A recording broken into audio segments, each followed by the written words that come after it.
5 വർഷത്തിന് മുമ്പ് എനിക്ക് നടുവേദന ഉണ്ടായിരുന്നു. ഓപ്പറേഷൻ കഴിഞ്ഞിട്ട് നടുവേദന വരും, വയറുവേദന വരും. ഞാൻ അടുത്ത് എവിടെയെങ്കിലും ആശുപത്രി കൊണ്ടുപോയി കാണിക്കും, ഇഞ്ചക്ഷൻ എടുക്കും, പിന്നെ മരുന്നൊക്കെ വാങ്ങിക്കും. പിന്നെ മോൻ എന്നെ എല്ലാ ഡോക്ടർമാരുടെ അടുത്തൊക്കെ കൊണ്ടുപോയി എടുക്കുകയൊക്കെ ചെയ്യുമായിരുന്നു.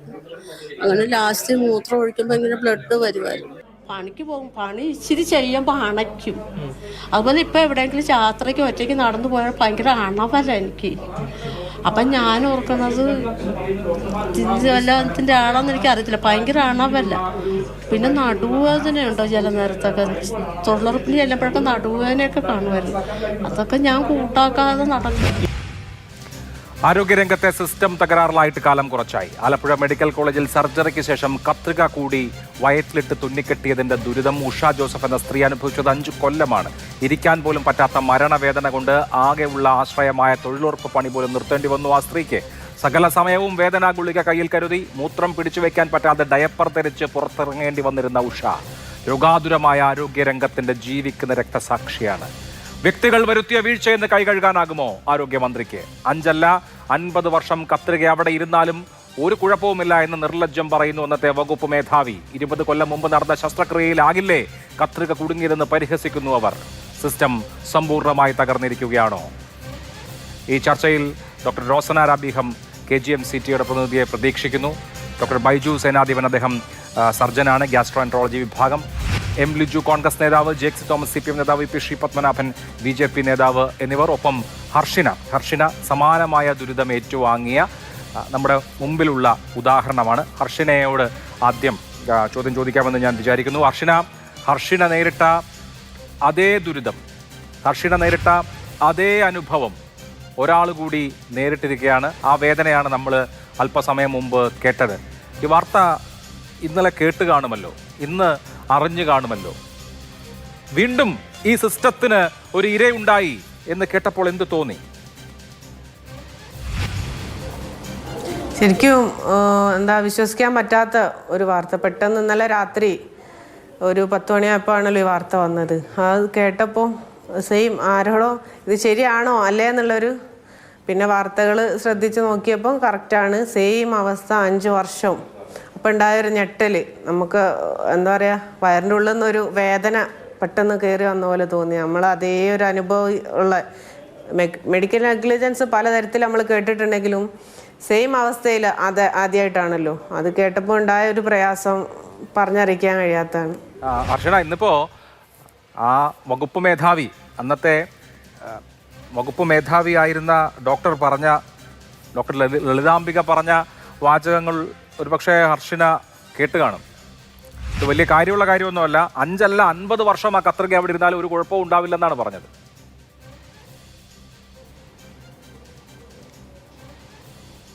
5 അല്ല 500 വർഷം കഴിഞ്ഞാലും ഒന്നും സംഭവിക്കൂല ഇത് ചെയ്തവർക്ക്.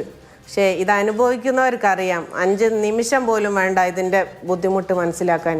ആ അനസ്തേഷ്യ എഫക്റ്റ് വിട്ടത് മുതൽ ഞാൻ അനുഭവിച്ച വേദനൻ്റെ 1% ആ ഒരു ഡോക്ടർ അറിഞ്ഞിരുന്നെങ്കിൽ അവർ പറയൂല. ഞാൻ ഈ ഒരു സർജറി കഴിഞ്ഞ് കത്രിക പുറത്തെടുത്തതിന് ശേഷം ഞാൻ കത്രിക എന്ന് അറിയുന്നത്. ഇവരുടെ കാര്യത്തിൽ ഇവരിപ്പോൾ അറിയുന്നുണ്ട് കത്രികയാണ് വയറിനുള്ളിലുണ്ട്. ഞാൻ അറിയുന്നില്ല. ഞാൻ അന്ന് വിചാരിച്ച ലോഹ കഷ്ണം എന്ന് പറയുന്നത് ചെറിയ എന്തോ സൂചി പൊട്ട്, എന്നിട്ട് പോലും അത്യാവശ്യം ഒരു ധൈര്യം ഉണ്ട് എന്ന് വിചാരിച്ച് ഞാൻ തകർന്നു പോയിട്ടുണ്ട്. ഇത് പുറത്തെടുക്കുമ്പോൾ ഞാൻ ജീവനോടെ ഉണ്ടാവും എന്നുള്ള ഒരു ടെൻഷൻ കൊണ്ട്.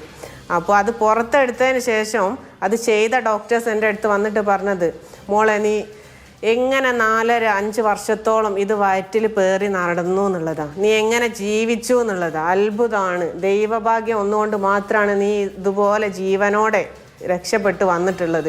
ഇൻറ്റേർണൽ ഓർഗൻസിനൊന്നും സംഭവിച്ചില്ല, നിൻ്റെ ജീവനൊന്നും സംഭവിക്കാതെ രക്ഷപ്പെട്ട് വന്നത് എന്നാണ്. പിന്നെ ഇതോ അല്ലെങ്കിൽ ഇതിനേക്കാൾ കുറവോ അല്ലെങ്കിൽ ഇതിനേക്കാൾ കൂടുതലോ ഒരു ക്വാളിഫിക്കേഷനുള്ള ഡോക്ടർ തന്നെയാണല്ലോ അതും പറയുന്നത്.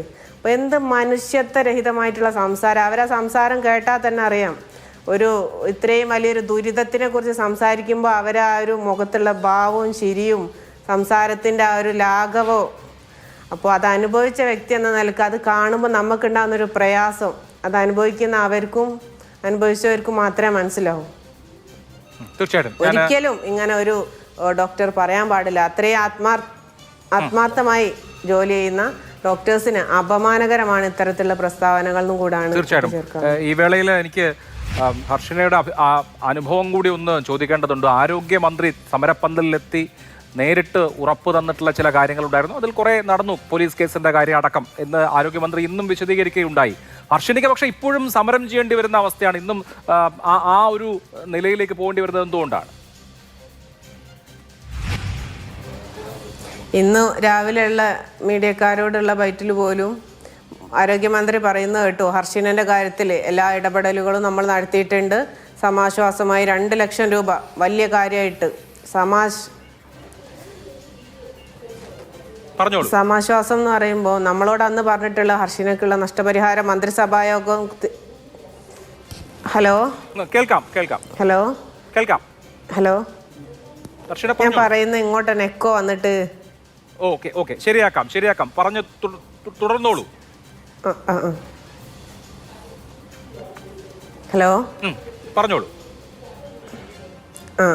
മന്ത്രി ഇന്ന് രാവിലെ വലിയ കാര്യത്തിൽ പറയുന്നത് കേട്ടു, ഹർഷിനക്കുള്ള എല്ലാ ഇടപെടലുകളും നടത്തിയെന്നാണ് പറയുന്നത്. ഹർഷിനക്ക് സമാശ്വാസമായിട്ട് 2 ലക്ഷം രൂപ, അതായത് 5 വർഷം വയറ്റിൽ കത്രികയും പേറി ചെയ്യിച്ചു. ഒരുപാട് സർജറികൾ നടത്തി, അത് പുറത്തെടുത്ത് വീണ്ടും ഇപ്പോഴും രോഗിയായ അവസ്ഥയിൽ ഇപ്പോഴും ചികിത്സയിലാണ്. അതും ഗവൺമെൻറ്റിൻ്റെ ചെലവിലല്ല. ഇപ്പോൾ നടക്കുന്നത് പ്രതിപക്ഷ നേതാവിൻ്റെയും മുൻ പ്രതിപക്ഷ നേതാവിൻ്റെയും കാരുണ്യത്തിൽ അവർ നൽകിയ തുക കൊണ്ടാണ് ഞാനിപ്പോൾ ചികിത്സ നടത്തുന്നത്. അപ്പോൾ അത്രയും പ്രയാസം അനുഭവിച്ച ഒരാൾക്ക് ഒരു ചികിത്സാ സഹായം പോലും നൽകാൻ തയ്യാറാവാതെ നഷ്ടപരിഹാരം എന്നുള്ള രേഖാമൂലം ഹർഷിനക്കുള്ള നഷ്ടപരിഹാരം മന്ത്രിസഭായോഗം കൂടി തീരുമാനിച്ചു എന്നുള്ള രൂപത്തിലാണ് ആ 2 ലക്ഷം രൂപ പ്രഖ്യാപിച്ചത്. ആ ഒരു നഷ്ടത്തിന് ഒരിക്കലും പര്യാപ്തമല്ല, ഒരിക്കലും ഒരു പരിഹാരമാവില്ല എന്നുള്ളത് കൊണ്ടാണ് നമ്മളത് വേണ്ട, നമുക്കത് പോരാ എന്ന് പറഞ്ഞിട്ടുള്ളത്. അതായത് നമുക്ക് കോടികൾ നിങ്ങൾ തന്നേ പറ്റും, അതല്ല. നമ്മളെ നഷ്ടപ്പെട്ട സാമ്പത്തിക നഷ്ടത്തിനെങ്കിലുള്ള 1% അതായിരുന്നെങ്കിൽ, അപ്പോൾ അത്രയും നിസ്സാരവൽക്കരിച്ചിട്ട് നമ്മളെ അവഗണിച്ച് തള്ളി. അപ്പോൾ എന്നിട്ടിപ്പോൾ പറയുന്ന എല്ലാ തരത്തിലുള്ള ഇടപെടലുകളും നടത്തി. എന്ത് തരത്തിലുള്ള ഇടപെടലുകൾ നടത്തി? നാവ് കൊണ്ട് മാത്രം, പ്രവൃത്തിയിൽ എന്ത് ഇടപെടലുകൾ നടത്തി എന്നുള്ളതാണ്. പിന്നെ പോലീസിനെ കേസ് കൈമാറിയെന്ന് ആരോഗ്യമന്ത്രി പറയുന്നു. പോലീസിന് ഞാൻ നേരിട്ട് പോയി കൊടുത്ത അസിസ്റ്റന്റ് കമ്മീഷണർക്ക്, കോഴിക്കോട് അസിസ്റ്റന്റ് കമ്മീഷണർക്ക് നേരിട്ട് കൊടുത്ത പരാതിന്മേലാണ് ACP അന്വേഷിച്ച് 6 മാസത്തിനകം നമ്മൾ പറഞ്ഞ കാര്യങ്ങളും എല്ലാ തെളിവുകളും സഹിതം അത് സത്യസന്ധമാണെന്ന് അവർക്ക് ബോധ്യപ്പെട്ടതുകൊണ്ട് തന്നെ അത്രയധികം ആളുകൾ സാക്ഷി മൊഴികളോടുകൂടി, തെളിവുകളോടുകൂടി, MRI സ്കാനിങ്ങിൻ്റെ അടക്കം തെളിവുകളോട് കൂടിയാണ് ഇത് ചാർജ് ഷീറ്റ് കുന്നമംഗലം കോടതിയിൽ സമർപ്പിച്ചു. ഇത് ആരോഗ്യമന്ത്രിയായിരുന്നു. 3 സിസേറിയൻ നടന്നിട്ടുണ്ട്, എവിടെയാണ് നടന്നതെന്ന് അറിയില്ല എന്ന് പറഞ്ഞിട്ട് വർഷങ്ങൾ അങ്ങോട്ടും ഇങ്ങോട്ടും അമ്മാനാടിയിട്ടും ഇത് അനുഭവിച്ച വ്യക്തി നിലനിൽക്കും എല്ലാ തെളിവുകളടക്കം 2017 എനിക്ക് 3ാമതായി നടന്ന സിസേറിയനിലാണ് നടന്നതെന്നുള്ളതിൽ ഒരു സംശയം ആർക്കുമില്ല, എനിക്കുമില്ല, ആർക്കുമില്ല. പക്ഷെ മന്ത്രിക്കും ആരോഗ്യ വകുപ്പിനും ഇതുവരെ അത് സംശയത്തില്ല. ഇപ്പോഴും ഇന്ന് പറഞ്ഞ പ്രസ്താവനയിൽ പോലും അവരത് പറയുന്നുണ്ട്. അപ്പോൾ ഇത്രയധികം റിപ്പോർട്ടുകൾ തേടല, റിപ്പോർട്ട് വരട്ടെ, ഉടൻ നടപടിയാണ്. റിപ്പോർട്ടുകൾ പലത് വന്നു, ചാർജ് ഷീറ്റ് സമർപ്പിച്ചു, ആര് ചെയ്തു എന്നുള്ളതടക്കം തെളിഞ്ഞിട്ടും അതിനെതിരെ എന്തെങ്കിലും തരത്തിലൊരു നടപടി, ഇത് ചെയ്തവർക്കെതിരെ ഏതെങ്കിലും തരത്തിലൊരു നടപടി എടുക്കാനോ ഇത് അനുഭവിച്ച എനിക്ക് ഏതെങ്കിലും തരത്തിലൊരു പരിഹാരമാകാനോ ആരോഗ്യമന്ത്രിക്കോ ആരോഗ്യവകുപ്പിനോ കഴിഞ്ഞിട്ടുണ്ടോ? പിന്നെ വെറുതെ എല്ലാ ഇടപെടലുകളും നടത്തി ഇനി ബഹുമാനപ്പെട്ട കോടതി തീരുമാനിക്കട്ടെ എന്ന് അവസാനം പറഞ്ഞു നിർത്തിയത്. കോടതിയിലേക്കും ഈ ആരോഗ്യമന്ത്രിൻ്റെ ആവശ്യം ഉണ്ടാവില്ല എന്ന് എനിക്ക് തോന്നുന്നു. നമ്മൾ കൊടുത്തു പോയി ഈ ഗവൺമെൻറ്റിൻ്റെ ഭാഗത്തുനിന്ന് ഒരു തരത്തിലും നമുക്ക് നീതി കിട്ടൂല എന്ന് കണ്ടപ്പോൾ നമ്മളെ കയ്യിൽ നിന്ന് പൈസ എടുത്ത് ചിലവാക്കിയിട്ട് നമ്മളെ കൂടെ നിൽക്കുന്ന കുറേ മനുഷ്യരുണ്ട്, സമരസമിതി അടക്കമുള്ള അത്രയും ശക്തമായി നമുക്ക് സപ്പോർട്ട് നൽകുന്ന മനുഷ്യർ കൂടെ ഉണ്ടായിരുന്നത് കൊണ്ടും നമ്മളിപ്പോൾ കോടതിയിലേക്ക് പോയിട്ട് നഷ്ടപരിഹാരത്തിനുള്ള ഒരു കേസ് കൊടുത്തിട്ട് ഇപ്പോൾ 1 വർഷമായി. അതുപോലും ഒരു സ്യൂട്ട് ഫയലായി വരാൻ 1 വർഷമായിട്ടും കഴിഞ്ഞിട്ടില്ല. അപ്പോൾ ഇതിനൊരു പരിഹാരമൊക്കെ ആയി വാദപ്രതിവാദങ്ങളൊക്കെ കഴിഞ്ഞൊരു പരിഹാരമാകുമ്പോഴേക്ക് ഞാൻ ജീവനോട് ഉണ്ടാവുമെന്ന് പോലും അറിയില്ല. അപ്പം അവിടെ ഒരു നിയമം എന്താ പറയുക, പരിഹാരം വരട്ടെ അതൊക്കെ പറയുന്നത് എന്തിൻ്റെ അടിസ്ഥാനത്തിൽ? ഇത്രയും വലിയൊരു പിഴവും ഇത്രയും വലിയൊരു ദുരിതം അനുഭവിച്ച ഒരാൾക്ക് ആരോഗ്യവകുപ്പിൻ്റെ ഗവൺമെൻറ്റിൻ്റെ ഇനി ഏതോ സിസേറിയനിലായാലും 3 ഗവൺമെൻറ് ഹോസ്പിറ്റലിലാണ് ചെയ്തതെന്നുള്ളതിൽ ഒരു സംശയവുമില്ല. അപ്പോൾ ഏതിലായാലും ഗവൺമെൻറ്റിൻ്റെ ഭാഗത്തു നിന്നുള്ള വീഴ്ചയാണെന്ന് ഉറപ്പാണ്. അപ്പം വയറ്റിൽ നിന്ന് കത്രിക എടുത്തെന്നുള്ളതിനും ഒരു സംശയമില്ല. അപ്പം ഗവൺമെൻറ്റിന് എന്തൊക്കെ ചെയ്യാൻ കഴിയും എന്നുള്ളത് സാധാരണക്കാരെന്ന നിലക്ക് നമുക്കറിയാലോ, ഒരു ആരോഗ്യ വകുപ്പിന് എന്തൊക്കെ ചെയ്യാൻ കഴിയും ഈ കാര്യത്തിൽ എന്നുള്ളത്. അപ്പോൾ അവർ മനഃപൂർവ്വം ചെയ്യാതിരുന്നാന്ന് മാത്രം നമുക്ക് ശരിക്കും അറിയാം. അവര് നമ്മളെ കൂടെയാണെന്ന് നിരന്തരം പറയാന്നല്ലാതെ തീർച്ചയായിട്ടും ഉള്ളിലൂടെ നമുക്ക് നീതി വേണം എന്നുള്ള കാര്യത്തിൽ യാതൊരു തർക്കവുമില്ല. അതിന് ഹർഷനയുടെ കൂടെ ഉണ്ടാവും. ഹർഷന ഇത്രയും നേരം സംസാരിച്ചതിന് തന്നെ നന്ദി. തീർച്ചയായിട്ടും മറ്റിടങ്ങളിലും സംസാരിക്കാനുണ്ടാവുമല്ലോ. അതുകൊണ്ട് ഞാൻ മറ്റ് അതിഥികളിലേക്ക് കൂടി പോവുകയാണ്. ഹർഷനയ്ക്ക് സ്റ്റുഡിയോ വിടാം. Doctor Rosanara Begum KGMCTA. Doctor Rosanara, നോക്കൂ, ഇന്ന് ഏറ്റവും ഞെട്ടിക്കുന്ന പ്രതികരണം വന്നത് അന്ന് യൂണിറ്റ് ചീഫായിരുന്ന സീനിയർ ഡോക്ടറായിരുന്ന ഹെഡ് ഓഫ് ദി ഡിപ്പാർട്ട്മെന്റ് ആയിരുന്ന ഡോക്ടർ ലളിതാംബികയുടേതാണ്. ഡോക്ടർ ലളിതാംബിക പറഞ്ഞത് ഇതൊക്കെ വലിയ കാര്യമുള്ളതല്ല, 5 വർഷമെന്നല്ല, ഇനി 50 വർഷം ഈ സർജിക്കൽ എക്യുപ്മെന്റ് അവിടെ ഇരുന്നാൽ യാതൊരു കുഴപ്പമില്ലെന്നാണ്. ഇത് വയറിൽ കുടുങ്ങിയത് മൂലം മാരകമായ ബുദ്ധിമുട്ടുകൾ അനുഭവിച്ച് മൂത്രം ഒഴിക്കാൻ കൺട്രോൾ ചെയ്യാൻ പോലും പറ്റാത്ത വിധത്തിൽ ഡയപ്പർ ധരിച്ചുകൊണ്ട് നടക്കേണ്ട ഒരു അവസ്ഥ വന്ന ഒരു സ്ത്രീ, അവർ നിരന്തരം വേദനിക്കുകയാണ്. കഴിഞ്ഞ 5 വർഷമായിട്ട് ആശുപത്രികൾ കയറി ഇറങ്ങുകയാണ്. അങ്ങനെയുള്ള ഒരു മനുഷ്യന്റെ അനുഭവം അവിടെ നിൽക്കുമ്പോൾ ഇത്ര ഇൻസെൻസിറ്റീവായിട്ട് ഡോക്ടർമാർ പ്രതികരിക്കാമോ? കേൾക്കാമോ? കേൾക്കാം. ഹലോ, കേൾക്കാം, പറഞ്ഞോളൂ. ഇതിൽ ഡോക്ടറുടെ റിയാക്ഷൻ എന്ന് പറയുന്നത് എങ്ങനെ എക്സ്പ്ലെയിൻ ചെയ്യണം എന്നുള്ളത് എനിക്കറിയില്ല. അതൊരു തികച്ചും നിർഭാഗ്യകരമായ ഒരു റിയാക്ഷൻ ആയിരുന്നു എന്ന് തന്നെ പറയേണ്ടി വരും.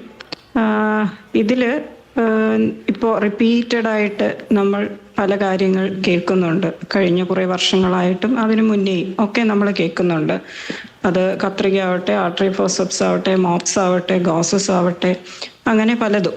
അപ്പോൾ എന്തുകൊണ്ടാണ് ഇത് സംഭവിക്കുന്നത് എന്നുള്ളതിനെക്കുറിച്ച് ഒരു റൂട്ട് കോസ് അനാലിസിസ് ഇന്ന് വരെ നടന്നിട്ടുണ്ടോ?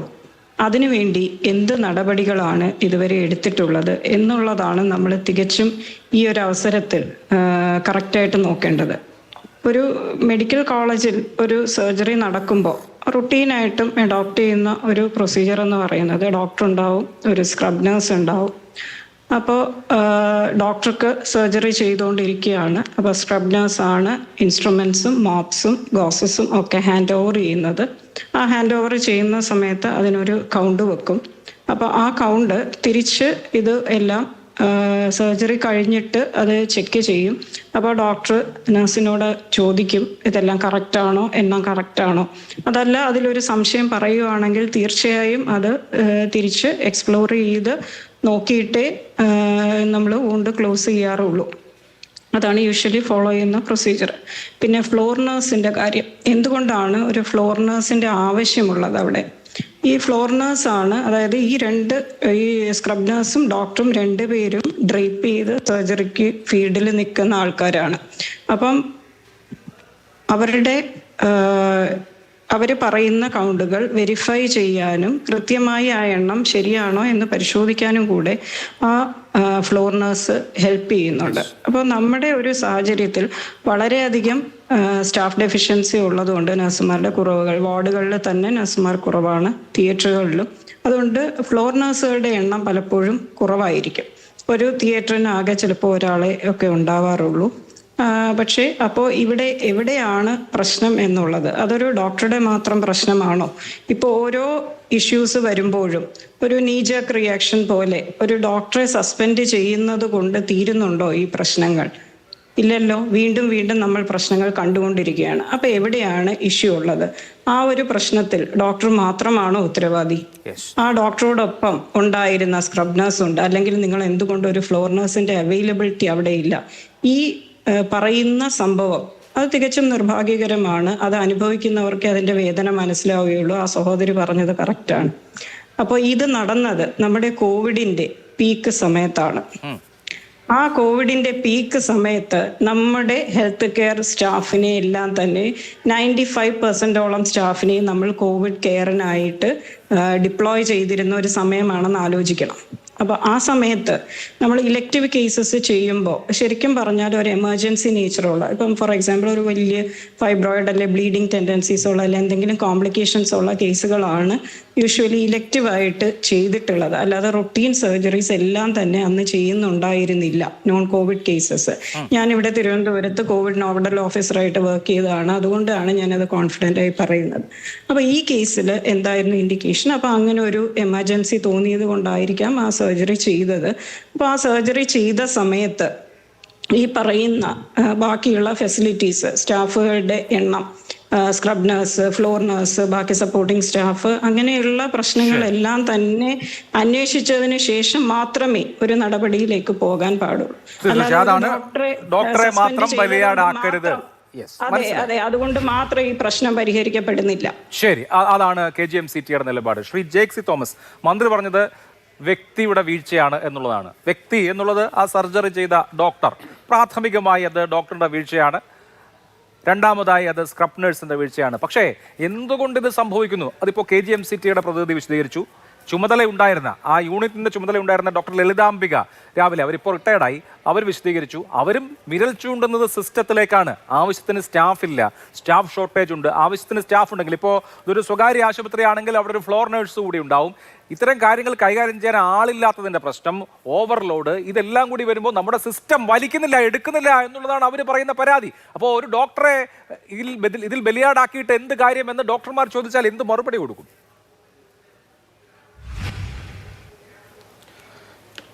തീർച്ചയായിട്ടും ഇപ്പം ഞാൻ എല്ലാ കാര്യങ്ങളിലെയും വിശദമായ മറുപടിയിലേക്ക് പോകണമെന്ന് ആഗ്രഹിക്കുന്നില്ല. ചർച്ചയുടെ തുടർച്ചയിൽ അത്തരമൊരു സംവാദത്തിലേക്ക് നമ്മുടെ ചർച്ച വികസിക്കുകയാണെങ്കിൽ ആ സമയത്ത് പ്രതികരിക്കുന്നതാണ് കുറച്ചുകൂടി ഉചിതം. എന്തായാലും പ്രാഥമികമായി വീഴ്ചകളെ സംബന്ധിച്ചുള്ള ചില പ്രതികരണങ്ങളൊക്കെ നമ്മളുടെ മുമ്പിലുണ്ട്.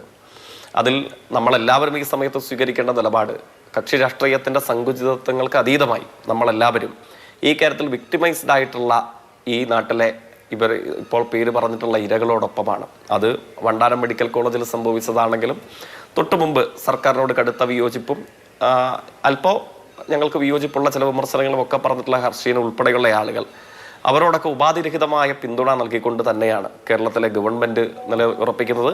പ്രത്യേകിച്ച് നമ്മളെല്ലാവരും നിലയുറപ്പിക്കുന്നത് അങ്ങനെ തന്നെയാണ്.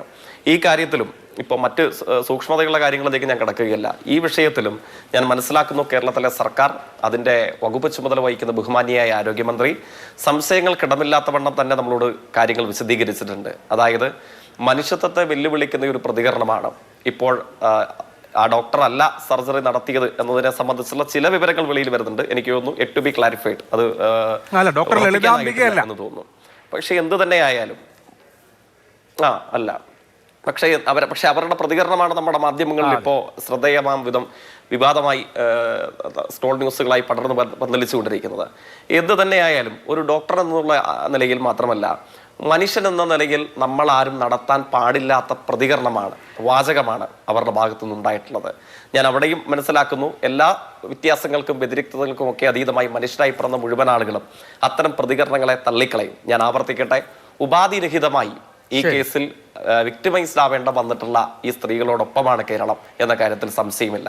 പക്ഷേ അത് പറയുമ്പോൾ തന്നെ ഒരു കാര്യം അടിവരയിട്ട് പറയേണ്ടതായിട്ടുണ്ട്. ഇപ്പോൾ കേരളത്തിന്റെ പ്രത്യേകമായ പശ്ചാത്തലത്തിൽ ഇത്തരം കാര്യങ്ങൾ സവിശേഷ ചർച്ചയായി ഉയർന്നു വരുന്നുണ്ട്. അത് ശരിയുമാണ്. ചെറുതെങ്കിലും 100-ൽ 99 കാര്യങ്ങൾ ശരിയായി നടക്കപ്പെടുമ്പോഴും ഒരു കാര്യങ്ങളിൽ തെറ്റ് സംഭവിച്ചാൽ ആ തെറ്റ് തുറന്നു കാട്ടപ്പെടുകയും അത് സംവാദത്തിന് വിധേയമാക്കപ്പെടുകയും ആ തെറ്റുകൂടെ പഴുതടച്ച് പൂർണ്ണതയിലേക്ക് എത്താനുള്ള കരുത്തിലേക്ക് നമ്മുടെ കേരളം നീങ്ങുകയും ചെയ്യണം. തർക്കമേതുമില്ല. പക്ഷേ ഈ ഒരു തെറ്റിന്റെ പുറകിൽ പിടിച്ചുകൊണ്ട് കേരളത്തിന്റെ ആരോഗ്യ രംഗമാകെ സമ്പൂർണ്ണമായി തകർന്ന് തരിപ്പണമായിരിക്കുന്നു. അല്ലെങ്കിൽ വർത്തമാനകാല ഇന്ത്യൻ യാഥാർത്ഥ്യങ്ങളിൽ ഏറ്റവും മോശപ്പെട്ട ഒരു ആരോഗ്യ രംഗമാണ് കേരളത്തിന്റെ പൊതുജനാരോഗ്യ രംഗം എന്നും മറ്റുമൊക്കെ പ്രസ്താവിക്കാൻ, അല്ലെങ്കിൽ എന്നും മറ്റുമൊക്കെ അടച്ചാക്ഷേപിക്കാൻ ഏതെങ്കിലും പരിമിത വിപന്നന്മാർ ശ്രമിച്ചാൽ അവരോട് നമുക്ക് വിയോജിക്കേണ്ടതായി വരുമെന്ന് മാത്രമല്ല, അത്തരം പ്രചരണങ്ങളുടെ ഉള്ള് തുറന്നു കാട്ടേണ്ടതായിട്ടും വരും.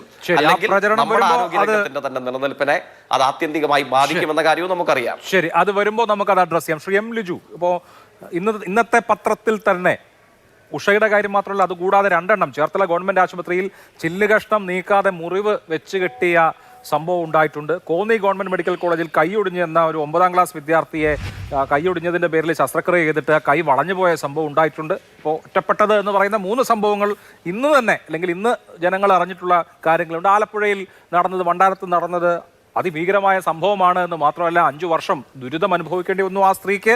ആ സ്ത്രീ 5 വർഷം ദുരിതം അനുഭവിച്ചതിന് ശേഷം ഉത്തരവാദപ്പെട്ട ആളുകളിൽ നിന്ന് വളരെ ഇൻസെൻസിറ്റീവായ കമന്റുകളും കേട്ടു എന്നുള്ളതാണ് ഇന്നത്തെ സവിശേഷത. ഇത് സിസ്റ്റത്തിന്റെ ആകെ ഫെയിലിയറായി കാണണോ, അതോ അത് ചെറിയ വിള്ളലുകൾ മാത്രമാണോ?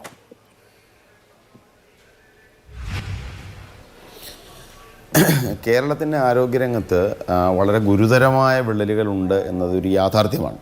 പ്രത്യേകിച്ച് മെഡിക്കൽ കോളേജുകളുടെയൊക്കെ അവസ്ഥ അതിദയനീയമാണ്. ഇപ്പോൾ ഇവിടെ ഒരു സംഭവം ഉണ്ടായിരിക്കുന്ന Alappuzha medical college. Alappuzha medical കോളേജിൽ നമുക്ക് ആ മെഡിക്കൽ കോളേജിലേക്ക് പ്രവേശിക്കുന്ന ഒരു റോഡ് സാധാരണ ഇതിലൊരു ഇന്ന് സമരങ്ങളിലെല്ലാം വളരെ ചർച്ച ചെയ്യപ്പെട്ട ഒരു പ്രധാനപ്പെട്ട കാര്യമാണ്. ആ കോളേജിലേക്ക് പ്രവേശിക്കുന്ന ഒരു വലിയ ഗട്ടറിലൂടെയാണ് കാർഡിയോളജി രോഗികൾ ഉൾപ്പെടെ അസുഖങ്ങൾ ബാധിച്ച് കൊണ്ടുവരുന്ന ഒരു സ്ഥലത്ത്, അതോടൊപ്പം തന്നെ അപകടങ്ങളിൽപ്പെട്ട് വരുന്ന ആളുകളൊക്കെ വരുന്ന സ്ഥലത്ത് ഇതാണ് സ്ഥിതി. കഴിഞ്ഞ കുറേ കാലമായി ആ റോഡ് നന്നാക്കണമെന്നാവശ്യപ്പെട്ടുകൊണ്ട് ആ പിഴവ് പരിഹരിക്കണമെന്നൊരു പ്രക്ഷോഭങ്ങൾ നടക്കുകയാണ്. ഒരു തീരുമാനം ഉണ്ടായിട്ടില്ല. മെഡിക്കൽ കോളേജ് ആശുപത്രികളിൽ തുടർച്ചയായി ഉണ്ടായിക്കൊണ്ടിരിക്കുന്ന പിഴവ്, നേരത്തെ ഹർഷിതയുടെ കാര്യം പറഞ്ഞു, ഇന്ന് ഉഷ ജോസഫിൻ്റെ കാര്യം. ഉഷ ജോസഫിനെ ഇന്നലെ രാത്രി അമൃത മെഡിക്കൽ കോളേജിൽ ആശുപത്രിയിൽ അഡ്മിറ്റ് ചെയ്യുമ്പോൾ ഞാൻ അവിടെ ഉണ്ട് രാത്രി 1:30 മണിക്ക്. ഞാൻ നിൽക്കുമ്പോഴാണ് ഡോക്ടറോട് അവർ സംസാരിക്കുന്നത്. അവർ പറയുകയാണ് കഴിഞ്ഞ 5 വർഷക്കാലമായി നരകയാതന അനുഭവിക്കുകയാണ്. യൂറിൻ പൊയ്ക്കൊണ്ടിരിക്കുന്നു, യൂറിനും രക്തവും പൊയ്ക്കൊണ്ടിരിക്കുന്നു. തൊഴിലുറപ്പിന് പോലും പോകാൻ പറ്റില്ല. തൊഴിലുറപ്പിന് പോയാൽ 4 ഭാഗത്തും ഈ യൂറിൻ്റെ ഗന്ധം, മൂത്രഗന്ധമായതുകൊണ്ട് കൂടെ ജോലി ചെയ്യുന്നവർ തന്നെ ചോദിക്കും, ഇരിക്കാൻ വയ്യ, നിൽക്കാൻ വയ്യ. കഴിഞ്ഞ ദിവസമാണ് എക്സ്റേയിലൂടെ ഈ കത്രിക കണ്ടുപിടിക്കുന്നത്. കത്രിക കണ്ടുപിടിച്ചതിന് ശേഷം അവിടെയുള്ള ഡോക്ടർമാർ പറഞ്ഞത് നമുക്കങ്ങ് ഒതുക്കി തീർക്കാം എന്നാണ് അവരോട് പറഞ്ഞതായി അറിയാൻ സാധിച്ചത്. ഒറ്റപ്പെട്ട സംഭവമാണോ? ഹർഷിത, ഉഷ ജോസഫ്, നമുക്കറിയാം കൈ ഒടിഞ്ഞ് വീണ് കൈക്ക് പരിക്കേറ്റ ഗീതാഞ്ജലി എന്ന് പറയുന്ന, വിനോദിനി എന്ന് പറയുന്ന കുഞ്ഞ്, കൈ കുട്ടിയുടെ മുറിച്ചു മാറ്റേണ്ടി വന്നു. നമ്മൾ കഴിഞ്ഞ ദിവസം കണ്ടതാണ് ബിസ്മിർ എന്ന് പറയുന്ന മനുഷ്യൻ ഒരു ഹെൽത്ത് സെൻ്ററിൻ്റെ മുമ്പിൽ കിടന്ന അയാളും അദ്ദേഹത്തിൻ്റെ ഭാര്യയും നിലവിളിക്കുന്നത്. ഒരു പ്രാഥമിക ചികിത്സ പോലും നൽകാതെ കൊടുത്തു വിടേണ്ടി വന്നു. അപ്പോൾ ഗുരുതരമായ പ്രതിസന്ധി കേരളത്തിൻ്റെ ആരോഗ്യരംഗത്തിനുണ്ട് എന്നത് ഒരു യാഥാർത്ഥ്യമാണ്. അവിടെ ഇപ്പോൾ എന്തുകൊണ്ടാണ് ഇത്തരത്തിൽ പിഴവുകൾ സംഭവിക്കുന്ന കാര്യം? ഒന്ന്, നിലവിൽ ഈ പറഞ്ഞതുപോലെ സ്റ്റാഫ് പാറ്റേൺ തന്നെയാണ്.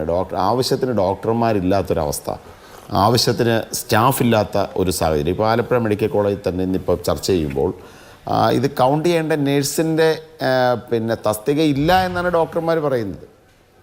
നിരവധി ഡോക്ടർമാർ ഒരു മിനിറ്റിൽ തന്നെ 2-3 രോഗികളെ നോക്കേണ്ടി വരുന്നൊരവസ്ഥ. അപ്പോൾ ഡോക്ടർമാരുടെ shortage, staff shortage, medical service corporation ഉൾപ്പെടെ പണം കൊടുക്കാനുള്ളത് കൊണ്ട് മരുന്ന് കിട്ടാത്ത അവസ്ഥ, ഇൻഷുറൻസ് സെക്ടറിൽ വലിയ കുടിശ്ശിക ഉള്ളതുകൊണ്ട് അത്തരത്തിൽ കുടിശ്ശിക കൊടുക്കാത്തത് കൊണ്ട് ചികിത്സ ലഭിക്കാത്ത സാഹചര്യം, അതോടൊപ്പം മരുന്നിൻ്റെ വിവിധ തരത്തിലുള്ള ഷോർട്ടേജുകൾ.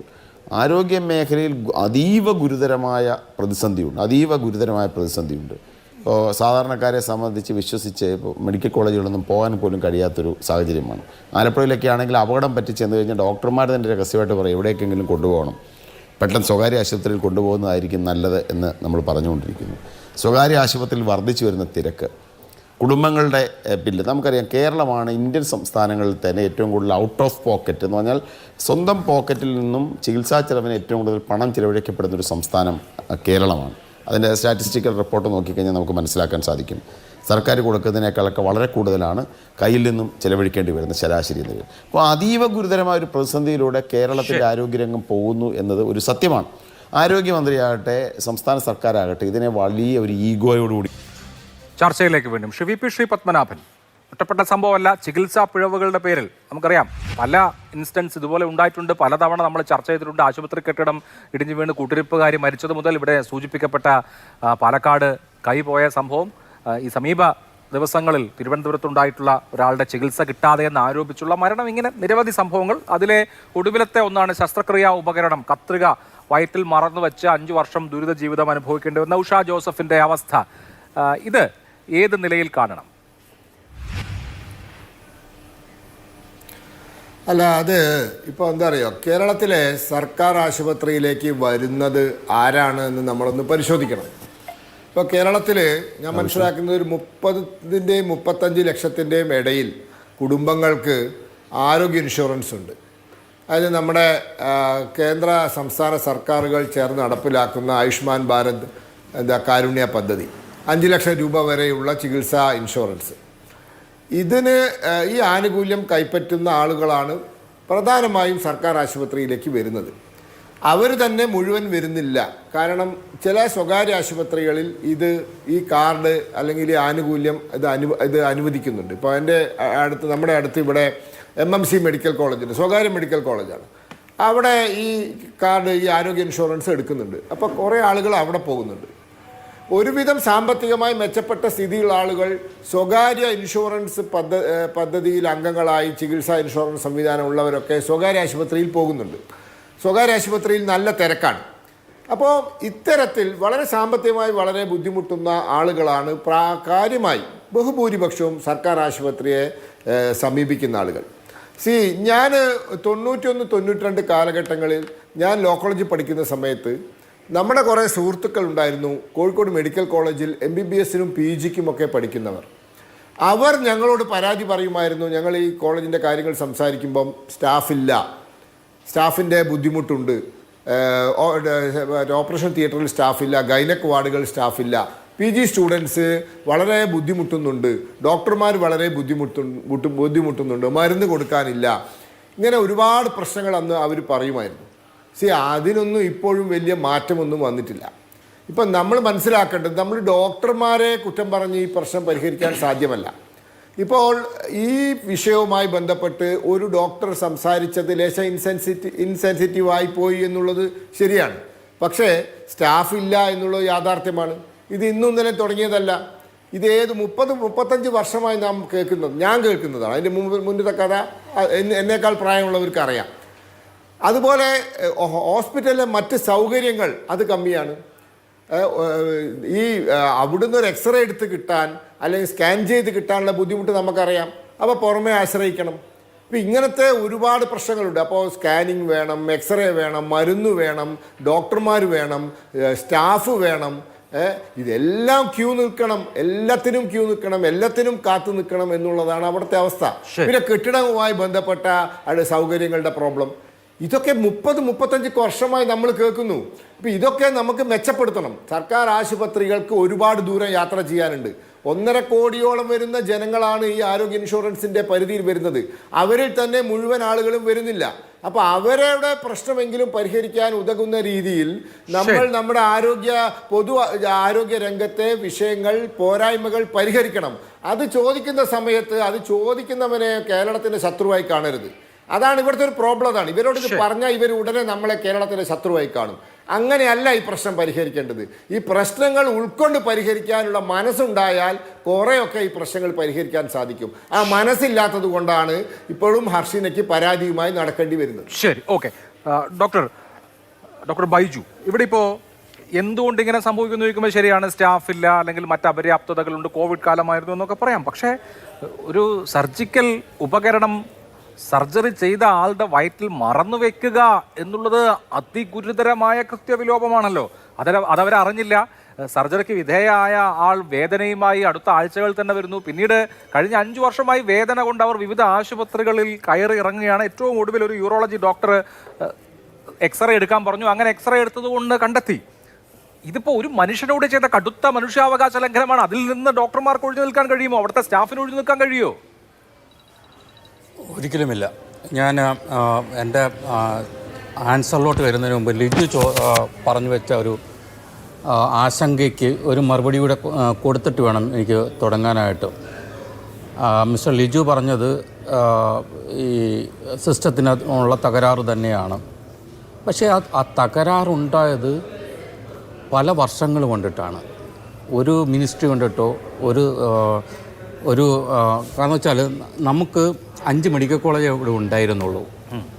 ഇപ്പം അനവധി മെഡിക്കൽ കോളേജ് ഉണ്ടായി. പക്ഷേ സ്റ്റാഫ് പാറ്റേൺ നോക്കുകയാണെങ്കിൽ ഇവിടുന്ന് അവിടെ എടുത്ത് നിങ്ങൾ ഇത് ഇൻസ്പെക്ഷൻ വരുന്ന സമയത്ത് ഇവിടുന്ന് ഡോക്ടേഴ്സിൻ്റെ അടുത്ത് അവിടെ കാണിക്കുക, വീണ്ടും ഇൻസ്പെക്ഷൻ കഴിയുമ്പോഴത്തേക്ക് തിരിച്ചു കൊണ്ടുവരിക, അങ്ങനെയുള്ള സംഭവങ്ങളിൽ സർക്കാർ കൂടി ഈ ഭാഗവാക്കാവുന്നു. ഈ ഒരു കൃത്യനിർവഹണത്തിന് വേണ്ടിയിട്ട് സർക്കാർ കൂടി ഭാഗവാക്കാവുന്നു. നമ്മൾ AK ആൻ്റണി ഭരണകാലത്ത് പറഞ്ഞു വെച്ചൊരു സംഭവം, നമുക്ക് പൈസ ഇല്ല, നമുക്ക് പകുതി സീറ്റുകൾക്ക് വേണ്ടിയിട്ട് നമുക്ക് കൂടുതൽ മെഡിക്കൽ കോളേജ് ഉണ്ടാവണം, അതുകൊണ്ട് നമ്മൾ സ്വകാര്യ മെഡിക്കൽ കോളേജ് ഉണ്ടാവണം. പക്ഷേ സ്വകാര്യ മെഡിക്കൽ കോളേജ് ഉണ്ടാകുന്നതിനോടൊപ്പം തന്നെ നമുക്ക് സർക്കാർ മെഡിക്കൽ കോളേജ് ഉണ്ടാവുകയും ചെയ്തു, ഇല്ലേ? ഓരോ ഡിസ്ട്രിക്റ്റിലും മെഡിക്കൽ കോളേജ് ഉണ്ടായി. പക്ഷേ അതിനനുസരിച്ചൊരു സ്റ്റാഫ് പാറ്റേൺ ഉണ്ടായില്ല. സ്റ്റാഫ് പാറ്റേൺ ഉണ്ടാവാത്ത കാരണം പല ഇഷ്യൂസും നമുക്ക് നിലവിലുണ്ട്. ഈ നേരത്തെ പറഞ്ഞ കണക്ക് ഒരു സർജറി ചെയ്യുന്ന സമയത്ത് ഒരു സ്റ്റാഫ് അവിടെ നിന്ന് അനൗൺസ് ചെയ്യണം, ഇതാണ് ഇത്രയാണ് കെട്ട്, ഇത്രയും ആർട്ടറി ഫോഴ്സസ് ഞാൻ ഇതിനകത്ത് ഇൻവോൾവ് ചെയ്തിട്ടുണ്ട്, അത് അനൗൺസ് ചെയ്യണം. ഫ്ലോർനെസ് അത് എൻഫോഴ്സ് ചെയ്യണം. എന്നിട്ട് ചെയ്യുന്ന ഡോക്ടർ പറയണം, ഓക്കെ കേട്ടു. ഇതൊന്നും സംഭവിക്കുന്നില്ല എന്നുള്ളതാണ്. ഫ്ലോർ നഴ്സേ ഇല്ല. അതെ, ഫ്ലോർ നഴ്സേ ഇല്ല എന്ന് വെച്ചാൽ സ്റ്റാഫിൻ്റെ അഭാവം. പ്രത്യേകിച്ചും ഈ പ്രശ്നങ്ങളെല്ലാം കാണുന്നത് ഗവൺമെൻറ് ഹോസ്പിറ്റൽസ് ആണല്ലോ. പ്രൈവറ്റ് ഹോസ്പിറ്റൽസ് ഇങ്ങനെ ഒരു പ്രശ്നം ഉണ്ടാവുന്നുണ്ടോ? അത് നമ്മൾ അനലൈസ് ചെയ്യേണ്ടത് എന്നല്ലേ. ഗവൺമെൻറ് ഹോസ്പിറ്റൽസ് കൂടുതലായിട്ട് ഈ അലംഭാവങ്ങൾ ഉണ്ടാകുന്നുണ്ട്. എന്തുകൊണ്ട്? സ്റ്റാഫിൻ്റെ അഭാവം. സ്റ്റാഫിൻ്റെ അഭാവം കൊണ്ടിട്ട് ഇങ്ങനെയുള്ള സംഭവങ്ങളൊന്നും നടക്കുന്നില്ല എന്ന് വേണം കരുതാൻ. അതുകൊണ്ടിട്ട് ഫ്ലോർനസ് അനൗൺസ് ചെയ്യുകയോ അല്ലെങ്കിൽ കൗണ്ട് ചെയ്യുകയോ കൗണ്ട് ചെയ്യാതിരിക്കുകയോ ഇതൊക്കെ ചെയ്യുന്നത് നടക്കുന്നില്ല എന്നുള്ളതാണ് വാസ്തവം. ഇപ്പം ഇതിനൊരു സിസ്റ്റമുണ്ട്. WHO തന്നെ പറയുന്ന ഒരു സിസ്റ്റമുണ്ട്. നിങ്ങളൊരു ഒരു ഒരു ഇൻസ്ട്രുമെൻറ്റ് മിസ്സാവാതിരിക്കാൻ വേണ്ടിയിട്ടൊരു സിസ്റ്റമുണ്ട്. അതായത് ഞാനൊരു ഗ്യാസ്ട്രോഇൻറ്റസ്റ്റിനൽ സർജനാണ്. ഗ്യാസ്ട്രോഇൻറ്റസ്റ്റിനൽ സർജനിൽ ഒരു ക്യാവിറ്റി ഓപ്പറേറ്റ് ചെയ്യുന്നൊരു ആളാണ്. അപ്പോൾ ആ ക്യാവിറ്റി ഓപ്പറേറ്റ് ചെയ്യുമ്പം ആദ്യം നിങ്ങൾ ഇൻസ്ട്രുമെൻറ്റ് സെറ്റ് ചെയ്യുമ്പോൾ ഒരു കൗണ്ട് ഉണ്ടാവും, നമ്മൾ സർജറി ചെയ്യുമ്പോൾ ഒരു കൗണ്ട് ഉണ്ടാവും, ഒരു ക്യാവിറ്റി ക്ലോസ് ചെയ്യുമ്പോൾ ഒരു കൗണ്ട് ഉണ്ടാവും, സ്കിൻ ക്ലോസ് ചെയ്യുമ്പോൾ ഒരു കൗണ്ട് ഉണ്ടാവും, ലാസ്റ്റ് സർജറി കഴിയുമ്പോൾ ഒരു കൗണ്ട് ഉണ്ടാവും. 4 പ്രാവശ്യം കൗണ്ട് ഉണ്ടാവും. അത് ഉറക്കെ അനൗൺസ് ചെയ്യണമെന്നാണ് വ്യവസ്ഥ. ഈ വ്യവസ്ഥകൾ ഇവിടെ പാലിക്കപ്പെടുന്നുണ്ടോ? ആ പാലിക്കപ്പെടാനുള്ള സിസ്റ്റം ഇവിടെ ഉണ്ടോ? അതിനുള്ള ഫ്ലോനെസ് ഉണ്ടോ? അല്ലെങ്കിൽ സ്ക്രംനെസ് ഉണ്ടോ? ഇതൊന്നും ഇല്ല എന്നുള്ളതാണ് വാസ്തവം. ശരി, അവിടെയാണ് ശ്രീ ജയ്ക്ക് ഞാൻ KGMCTയുടെ പ്രതിനിധിയിലേക്ക് വരുന്നത്. ശ്രീ ജയ്ക്ക്, ഇതാ നമ്മൾ നമ്പർ 1 ആണ്, കുറേ കാലമായിട്ട് നമ്പർ 1 ആണ്. ഇപ്പം നമ്പർ 1ൻ്റെയോ നമ്പർ 2ൻ്റെയോ പ്രശ്നമല്ല ഇത്. അടിസ്ഥാനപരമായി കേരളം ആര് ഭരിച്ചാലും അഡ്രസ്സ് ചെയ്യേണ്ട പ്രശ്നങ്ങളുണ്ടല്ലോ. ഒന്ന്, നമ്മൾ വളരുന്നതിനനുസരിച്ച്, ജനസംഖ്യ കൂടുന്നതിനനുസരിച്ച് മെഡിക്കൽ കോളേജുകൾ എല്ലാ ഡിസ്ട്രിക്ട് ഹെഡ്ക്വാർട്ടേഴ്സിലും വന്നു. പക്ഷേ സ്റ്റാഫിൻ്റെ കാര്യം എങ്ങനെയാണ്? മതിയായ മനുഷ്യവിഭവശേഷി ഉറപ്പാക്കാൻ കഴിയുന്നുണ്ടോ? ഇപ്പോൾ ഡോക്ടർമാർക്ക് അതുപോലെ നഴ്സുമാരെ കൊടുക്കാൻ കഴിയുന്നുണ്ടോ? വരുന്ന രോഗികൾക്ക് കൃത്യമായ ചികിത്സ ഉറപ്പാക്കാൻ കഴിയുന്നത് അത്രയും മനുഷ്യവിഭവശേഷി ഉണ്ടോ എന്ന പ്രശ്നമുണ്ട്. അത് അഡ്രസ്സ് ചെയ്യാതെ, അങ്ങനെ ഒരു സംഭവം ഉണ്ട് എന്ന് അംഗീകരിക്കാതെ നമ്മൾ മറ്റ് വാദങ്ങളിലേക്ക് പോയിട്ട് ഡിഫെൻഡ് ചെയ്തിട്ട് കാര്യമില്ലല്ലോ. അതെ, പ്രസക്തമായ പല അഭിപ്രായങ്ങളും അങ്ങ് സൂചിപ്പിച്ചതുപോലെ, പ്രത്യേകിച്ച് ബഹുമാനിയായ ശ്രീ ഡോക്ടർ, നമ്മുടെ ഗ്യാസ്ട്രോഎൻട്രോളജിയിലെ ഡോക്ടർ, അദ്ദേഹത്തിന്റെ അഭിപ്രായങ്ങൾ പലതും പ്രസക്തമാണ്. ബഹുമാനിയനായ കോൺഗ്രസിന്റെ പ്രതിനിധിയും അതോടൊപ്പം തന്നെ ചില കാര്യങ്ങൾ പറഞ്ഞു. ഞാൻ ഇതിനെയൊന്നും ഏകപക്ഷീയമായി തള്ളിക്കളയാനല്ല ഈ അവസരം ഉപയോഗിക്കുന്നത്. നിർബന്ധമായും അങ്ങേക്ക് ഈ ചർച്ചയിൽ പങ്കെടുക്കുന്ന ബഹുമാനിയനായ കോൺഗ്രസിന്റെ പ്രതിനിധി ഉൾപ്പെടെ നിർബന്ധമായും അറിയാൻ സാധ്യതയുള്ള ചെറുകാടിൻ്റെ ഒരു പ്രയോഗമുണ്ട്. എൻ്റെ മുരിങ്ങാമര ചൂട്ടിലിരുന്നിട്ടാണ് ഞാൻ നക്ഷത്രങ്ങളെ കാണാറുള്ളത് എന്നുള്ളത്. നമ്മുടെ നാട്ടിൽ ഇത്തരത്തിലൊരു ചികിത്സാ പിഴവുണ്ടാകുമ്പോൾ, പ്രത്യേകിച്ച് മാപ്പറിയിക്കാനാവാത്ത കുറ്റകരമായ അനാസ്ഥയുണ്ടാകുമ്പോൾ, ആ കാര്യം ഇതേപോലെ തന്നെ ഒരു പ്രൈം ന്യൂസ് അവർ ഡിബേറ്റിൽ ശ്രദ്ധേയമാം വിധം അതിൻ്റെ എല്ലാ വശങ്ങളെയും ചർച്ച ചെയ്യുകയും ഇനിയും അത്തരം ഒരു പിഴവ് ഉണ്ടാകാതിരിക്കാൻ മാത്രമുള്ള ജാഗ്രത എല്ലാ സ്ഥലത്തും റാങ്ക് ആൻഡ് ഫൈൽ, അത് മന്ത്രി മുതൽ നമ്മുടെ താഴോട്ട് ഉദ്യോഗസ്ഥ വൃന്ദത്തിന്റെ ചെറുതും വലുതുമായ ഏതനുഭവങ്ങളും പ്രവർത്തിക്കുന്ന നമ്മുടെ മുഴുവൻ ആളുകളും സ്വീകരിക്കേണ്ടതുണ്ട്. അക്കാര്യത്തിൽ തർക്കമില്ല. പക്ഷെ ഞാൻ പറയുന്നു, കേരളത്തിന്റെ അനുഭവങ്ങളെ നമ്മൾ ചർച്ച ചെയ്യുമ്പോൾ ഏത് സ്ഥലത്തിന്റെ മട്ടുപ്പാവിന് കീഴിലാണ് നമ്മൾ ഇരിക്കുന്നത് എന്നുകൂടെ ആലോചിക്കണം. നമ്മളുടെ മുമ്പിൽ മെഡിക്കൽ കോളേജുകൾ, ജനറൽ ആശുപത്രികൾ, ജില്ലാ ആശുപത്രികൾ, അതിൻ്റെ താഴെ താലൂക്ക് ആശുപത്രികൾ, പിന്നീട് FHSC, CHSC, PHSC മുതൽ നീണ്ടു നിൽക്കുന്ന ഈ ടയർ സിസ്റ്റമാണ് കേരളത്തിന്റെ ആരോഗ്യ രംഗത്തിനുള്ളത്. ഈ ടയർ സിസ്റ്റത്തിന്റെ പ്രത്യേകത എന്താണ്? ഇന്ത്യയുടെ അനുഭവങ്ങളിൽ, ഞാൻ BJP പ്രതിനിധിക്ക് രാഷ്ട്രീയമായി മറുപടി ഒന്നും പറയാൻ പോകുന്നില്ല. ഇന്ത്യയുടെ അനുഭവങ്ങളിൽ ഈ സിസ്റ്റം ആകെ ഇന്ത്യയിലെ ഏറ്റവും മോശമാണോ ഏറ്റവും മികച്ചതാണോ? ഇപ്പം ഉണ്ടായിട്ടുള്ള ഈ കാര്യങ്ങളെ കൂടെ, അങ്ങ് അക്കമിട്ട് പറഞ്ഞ കാര്യങ്ങളെ കൂടെ മുൻനിർത്തി തന്നെയാണ് ഞാൻ തിരികെ ചോദിക്കുന്നത്. കേരളത്തിന്റെ മെഡിക്കൽ കോളേജുകളിൽ പ്രതിവർഷം ഉണ്ടായി പോകുന്ന IPOP നിരക്ക് എത്രയാണ്? 11,29,1897 രോഗികളാണ് കേരളത്തിന്റെ സർക്കാർ ആശുപത്രികൾ പ്രതിവർഷം സന്ദർശിച്ച് മടക്കുന്നത്. 11 കോടി. അതിനുശേഷം സർജറിയുടെ കണക്കെടുത്താലോ? ഇത്തരം ഒരു കാര്യങ്ങൾ ആരോഗ്യരംഗം പേഷ്യന്റ് ലോഡ് വളരെ കൂടുതലാണ്. അതിനനുസരിച്ച് മനുഷ്യവിഭവശേഷി ഉണ്ടോ? സംവിധാനങ്ങൾ ഉണ്ടോ? അവർക്ക് ജോലി ഭാരം എത്രയാണ്? ഇതാണല്ലോ പ്രശ്നം. തീർച്ചയായിട്ടും അങ്ങ് ചോദിച്ച ചോദ്യം ഈ കാര്യത്തിനകത്ത് നമ്മുടെ ആരോഗ്യരംഗത്തിന്റെ മാറ്റം നല്ലതായിരുന്നോ മോശമായിരുന്നോ എന്ന ചോദ്യത്തിലേക്ക് വെളിച്ചം വീശുന്നതാണ്. 11,29,197 പേർ പ്രതിവർഷം സന്ദർശിച്ച് മടങ്ങുന്ന കേരളത്തിന്റെ പൊതുജനാരോഗ്യ രംഗം ഈ കാര്യത്തിൽ മുമ്പോട്ടല്ലായിരുന്നുവെങ്കിൽ എന്തു ചെയ്യണം? അത് 2026 നിന്ന് 27 എത്തുമ്പോൾ അത് കുറയേണ്ടതാണ്. പക്ഷെ പ്രത്യേകത എന്താണ്? UDF ഗവൺമെന്റിന്റെ ഏറ്റവും ഒടുവിൽ 2016 8,64,64,783 രോഗികൾ സന്ദർശിച്ചുകൊണ്ടിരുന്ന കേരളത്തിന്റെ പൊതുജനാരോഗ്യ രംഗമാണ് 3 കോടിയിലധികം വരുന്ന മനുഷ്യരെ കൂടുതൽ ആകർഷിക്കുന്ന, കൂടുതൽ വിശ്വാസ്യതയുള്ള, കൂടുതൽ ഉറപ്പുള്ള, പ്രത്യേകിച്ച് സൗജന്യ ചികിത്സാ രംഗത്തെ അവകാശപൂർണ്ണതയുള്ള ഒന്നാക്കി മാറ്റിയത് ഈ കാലയളവിലാണ്. ഇനി സർജറിയുടെ എണ്ണം അങ്ങ് പരിശോധിക്കുക. ഇവിടെ സർജറിയെ സംബന്ധിച്ചാണ് ഉയർന്നു വന്നത് 2 പ്രധാനപ്പെട്ട പേരുകൾ, 2 എററുകൾ നമ്മൾ ചർച്ച ചെയ്യുന്നു. അത് നീതി ലഭിക്കേണ്ടതുണ്ട് എന്ന കാര്യത്തിൽ നമുക്കാർക്കും വ്യത്യസ്ത അഭിപ്രായമില്ല, പക്ഷാഭേദമില്ല. സർക്കാർ അവരോടൊപ്പമാണ്. പക്ഷെ സർജറികളുടെ എണ്ണം പരിശോധിച്ചാലോ 1,34,388 സർജറികളാണ് പ്രതിവർഷം നമ്മുടെ മെഡിക്കൽ കോളേജിൽ മാത്രം നടക്കുന്നത്. 1,34,388 സർജറി നടക്കുമ്പോൾ അതിൽ 2 സർജറികളിൽ പിഴവുണ്ടായി എന്നുള്ളത് തീർച്ചയായിട്ടും ചർച്ച ചെയ്യപ്പെടേണ്ടതാണ്, തിരുത്തപ്പെടേണ്ടതാണ്, സംവാദാത്മകമാണ്. ഒരു സംശയം ഉണ്ടാകേണ്ടതില്ല. പക്ഷെ 1,34,388 2 സർജറി ഒഴിച്ചു നിർത്തിയിട്ട് 1,34,386 നല്ല കരുത്തോടുകൂടെ നിർവഹിക്കപ്പെട്ട് കഴിയുമ്പോൾ അതൊക്കെ മോശം എന്ന അടച്ചാക്ഷേപം പാടില്ല എന്നുള്ളതാണ് എന്റെ അഭിപ്രായം. പിന്നെ പ്രസക്തമായ അഭിപ്രായം ഇവിടെ ഉയർന്നു വന്നു. അതെന്താണ്? സ്റ്റാഫ് പാറ്റേണെ സംബന്ധിച്ചും അതോടൊപ്പം നമ്മൾ സ്വീകരിക്കുന്ന ഈ ആരോഗ്യരംഗം ഉൾപ്പെടെയുള്ള കേരളത്തിലെ ജനങ്ങൾ, ഇന്ത്യയിലെ മനുഷ്യരിടപെടുന്ന വിവിധ മേഖലകളോട് നമ്മൾ സ്വീകരിക്കുന്ന സമീപനത്തെ സംബന്ധിച്ചും അതിൽ ആങ്കറോടും ബഹുമാനിയായ ഡോക്ടർ പറഞ്ഞതിനോടും എനിക്ക് പ്രതികരിക്കാനുണ്ട്. The duty of the government is not to business എന്ന് പറഞ്ഞ 2 ലോക നേതാക്കന്മാരെ അറിയാം. ഒന്ന് ഇന്ത്യയുടെ പ്രധാനമന്ത്രിയാണ്, 2 അമേരിക്കയുടെ ഇപ്പോഴത്തെ പ്രസിഡന്റാണ്. അതേ വാചകം 24 മണിക്കൂർ മുമ്പ് കേരളത്തിൽ പറഞ്ഞൊരു നേതാവുണ്ട്. അത് ബഹുമാനിയായ ഡോക്ടർ പങ്കുവെച്ച മുൻ മുഖ്യമന്ത്രി അറക്കപ്പറമ്പിൽ കുര്യൻ ആന്റണിയുടെ ഇപ്പോഴത്തെ കേരളീയ പ്രതീകമായിട്ടുള്ള ശ്രീ രമേശ് ചെന്നിത്തലയാണ്. അദ്ദേഹം പറഞ്ഞത് എന്താണ്? ഇത് ഫെസിലിറ്റേറ്ററുടെ പണിയേ ഉള്ളൂ. ആർക്ക്? ഗവൺമെന്റിന് ഫെസിലിറ്റേറ്ററുടെ പണിയേ ഉള്ളൂ. ഇന്റർനെറ്റ് എത്തിക്കുക, പൊതുവിദ്യാഭ്യാസ രംഗത്ത് ഇടപെടുക, ആരോഗ്യ രംഗത്ത് ഇടപെടുക, സ്റ്റാഫ് പാറ്റേൺ ഫിക്സ് ചെയ്യുക. 6,171 ഡോക്ടർമാരെ കഴിഞ്ഞ 5 വർഷം കൊണ്ട് നിയമിക്കുക.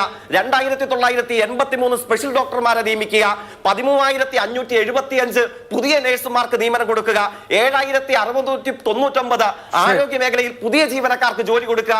ഇതൊന്നും ആരുടെ ഡ്യൂട്ടിയല്ല, ഇതൊന്നും സർക്കാരിന്റെ ഡ്യൂട്ടിയല്ല എന്ന് ഇപ്പോ 48 മണിക്കൂറിനിടയിൽ പ്രസംഗിച്ച ആളാണ് രമേശ് ചെന്നിത്തല. അതുകൊണ്ടാണ് എന്ത് ചെയ്യുന്നത്? മനോരമ 2016 പുറകിൽ എഴുതിയ ലേഖനം എന്താണ്? നമുക്ക് കഴിക്കാൻ ചാത്തൻ മരുന്നുകൾ. കാരണം എന്താണ്? അടച്ചുപൂട്ടപ്പെട്ട ആലപ്പുഴയിലെ KSDP അങ്ങ് ഓർക്കുന്നില്ലേ? ബഹുമാനിയായ കോൺഗ്രസിന്റെ പ്രതിനിധി ആലപ്പുഴക്കാരനാണ്. റീത്ത് വെച്ചു കേരളത്തിന്റെ പൊതുജനാരോഗ്യ മേഖലയ്ക്ക് മരുന്നിൽ ജീവശാസ്ത്രമായി പ്രവർത്തിക്കുന്ന സ്ഥാപനത്തെ. ആ സ്ഥാപനത്തിന്റെ മുമ്പിൽ ഇന്നൊന്ന് ചെന്നു നിൽക്കാൻ തന്റെ ഇടമുണ്ടോ?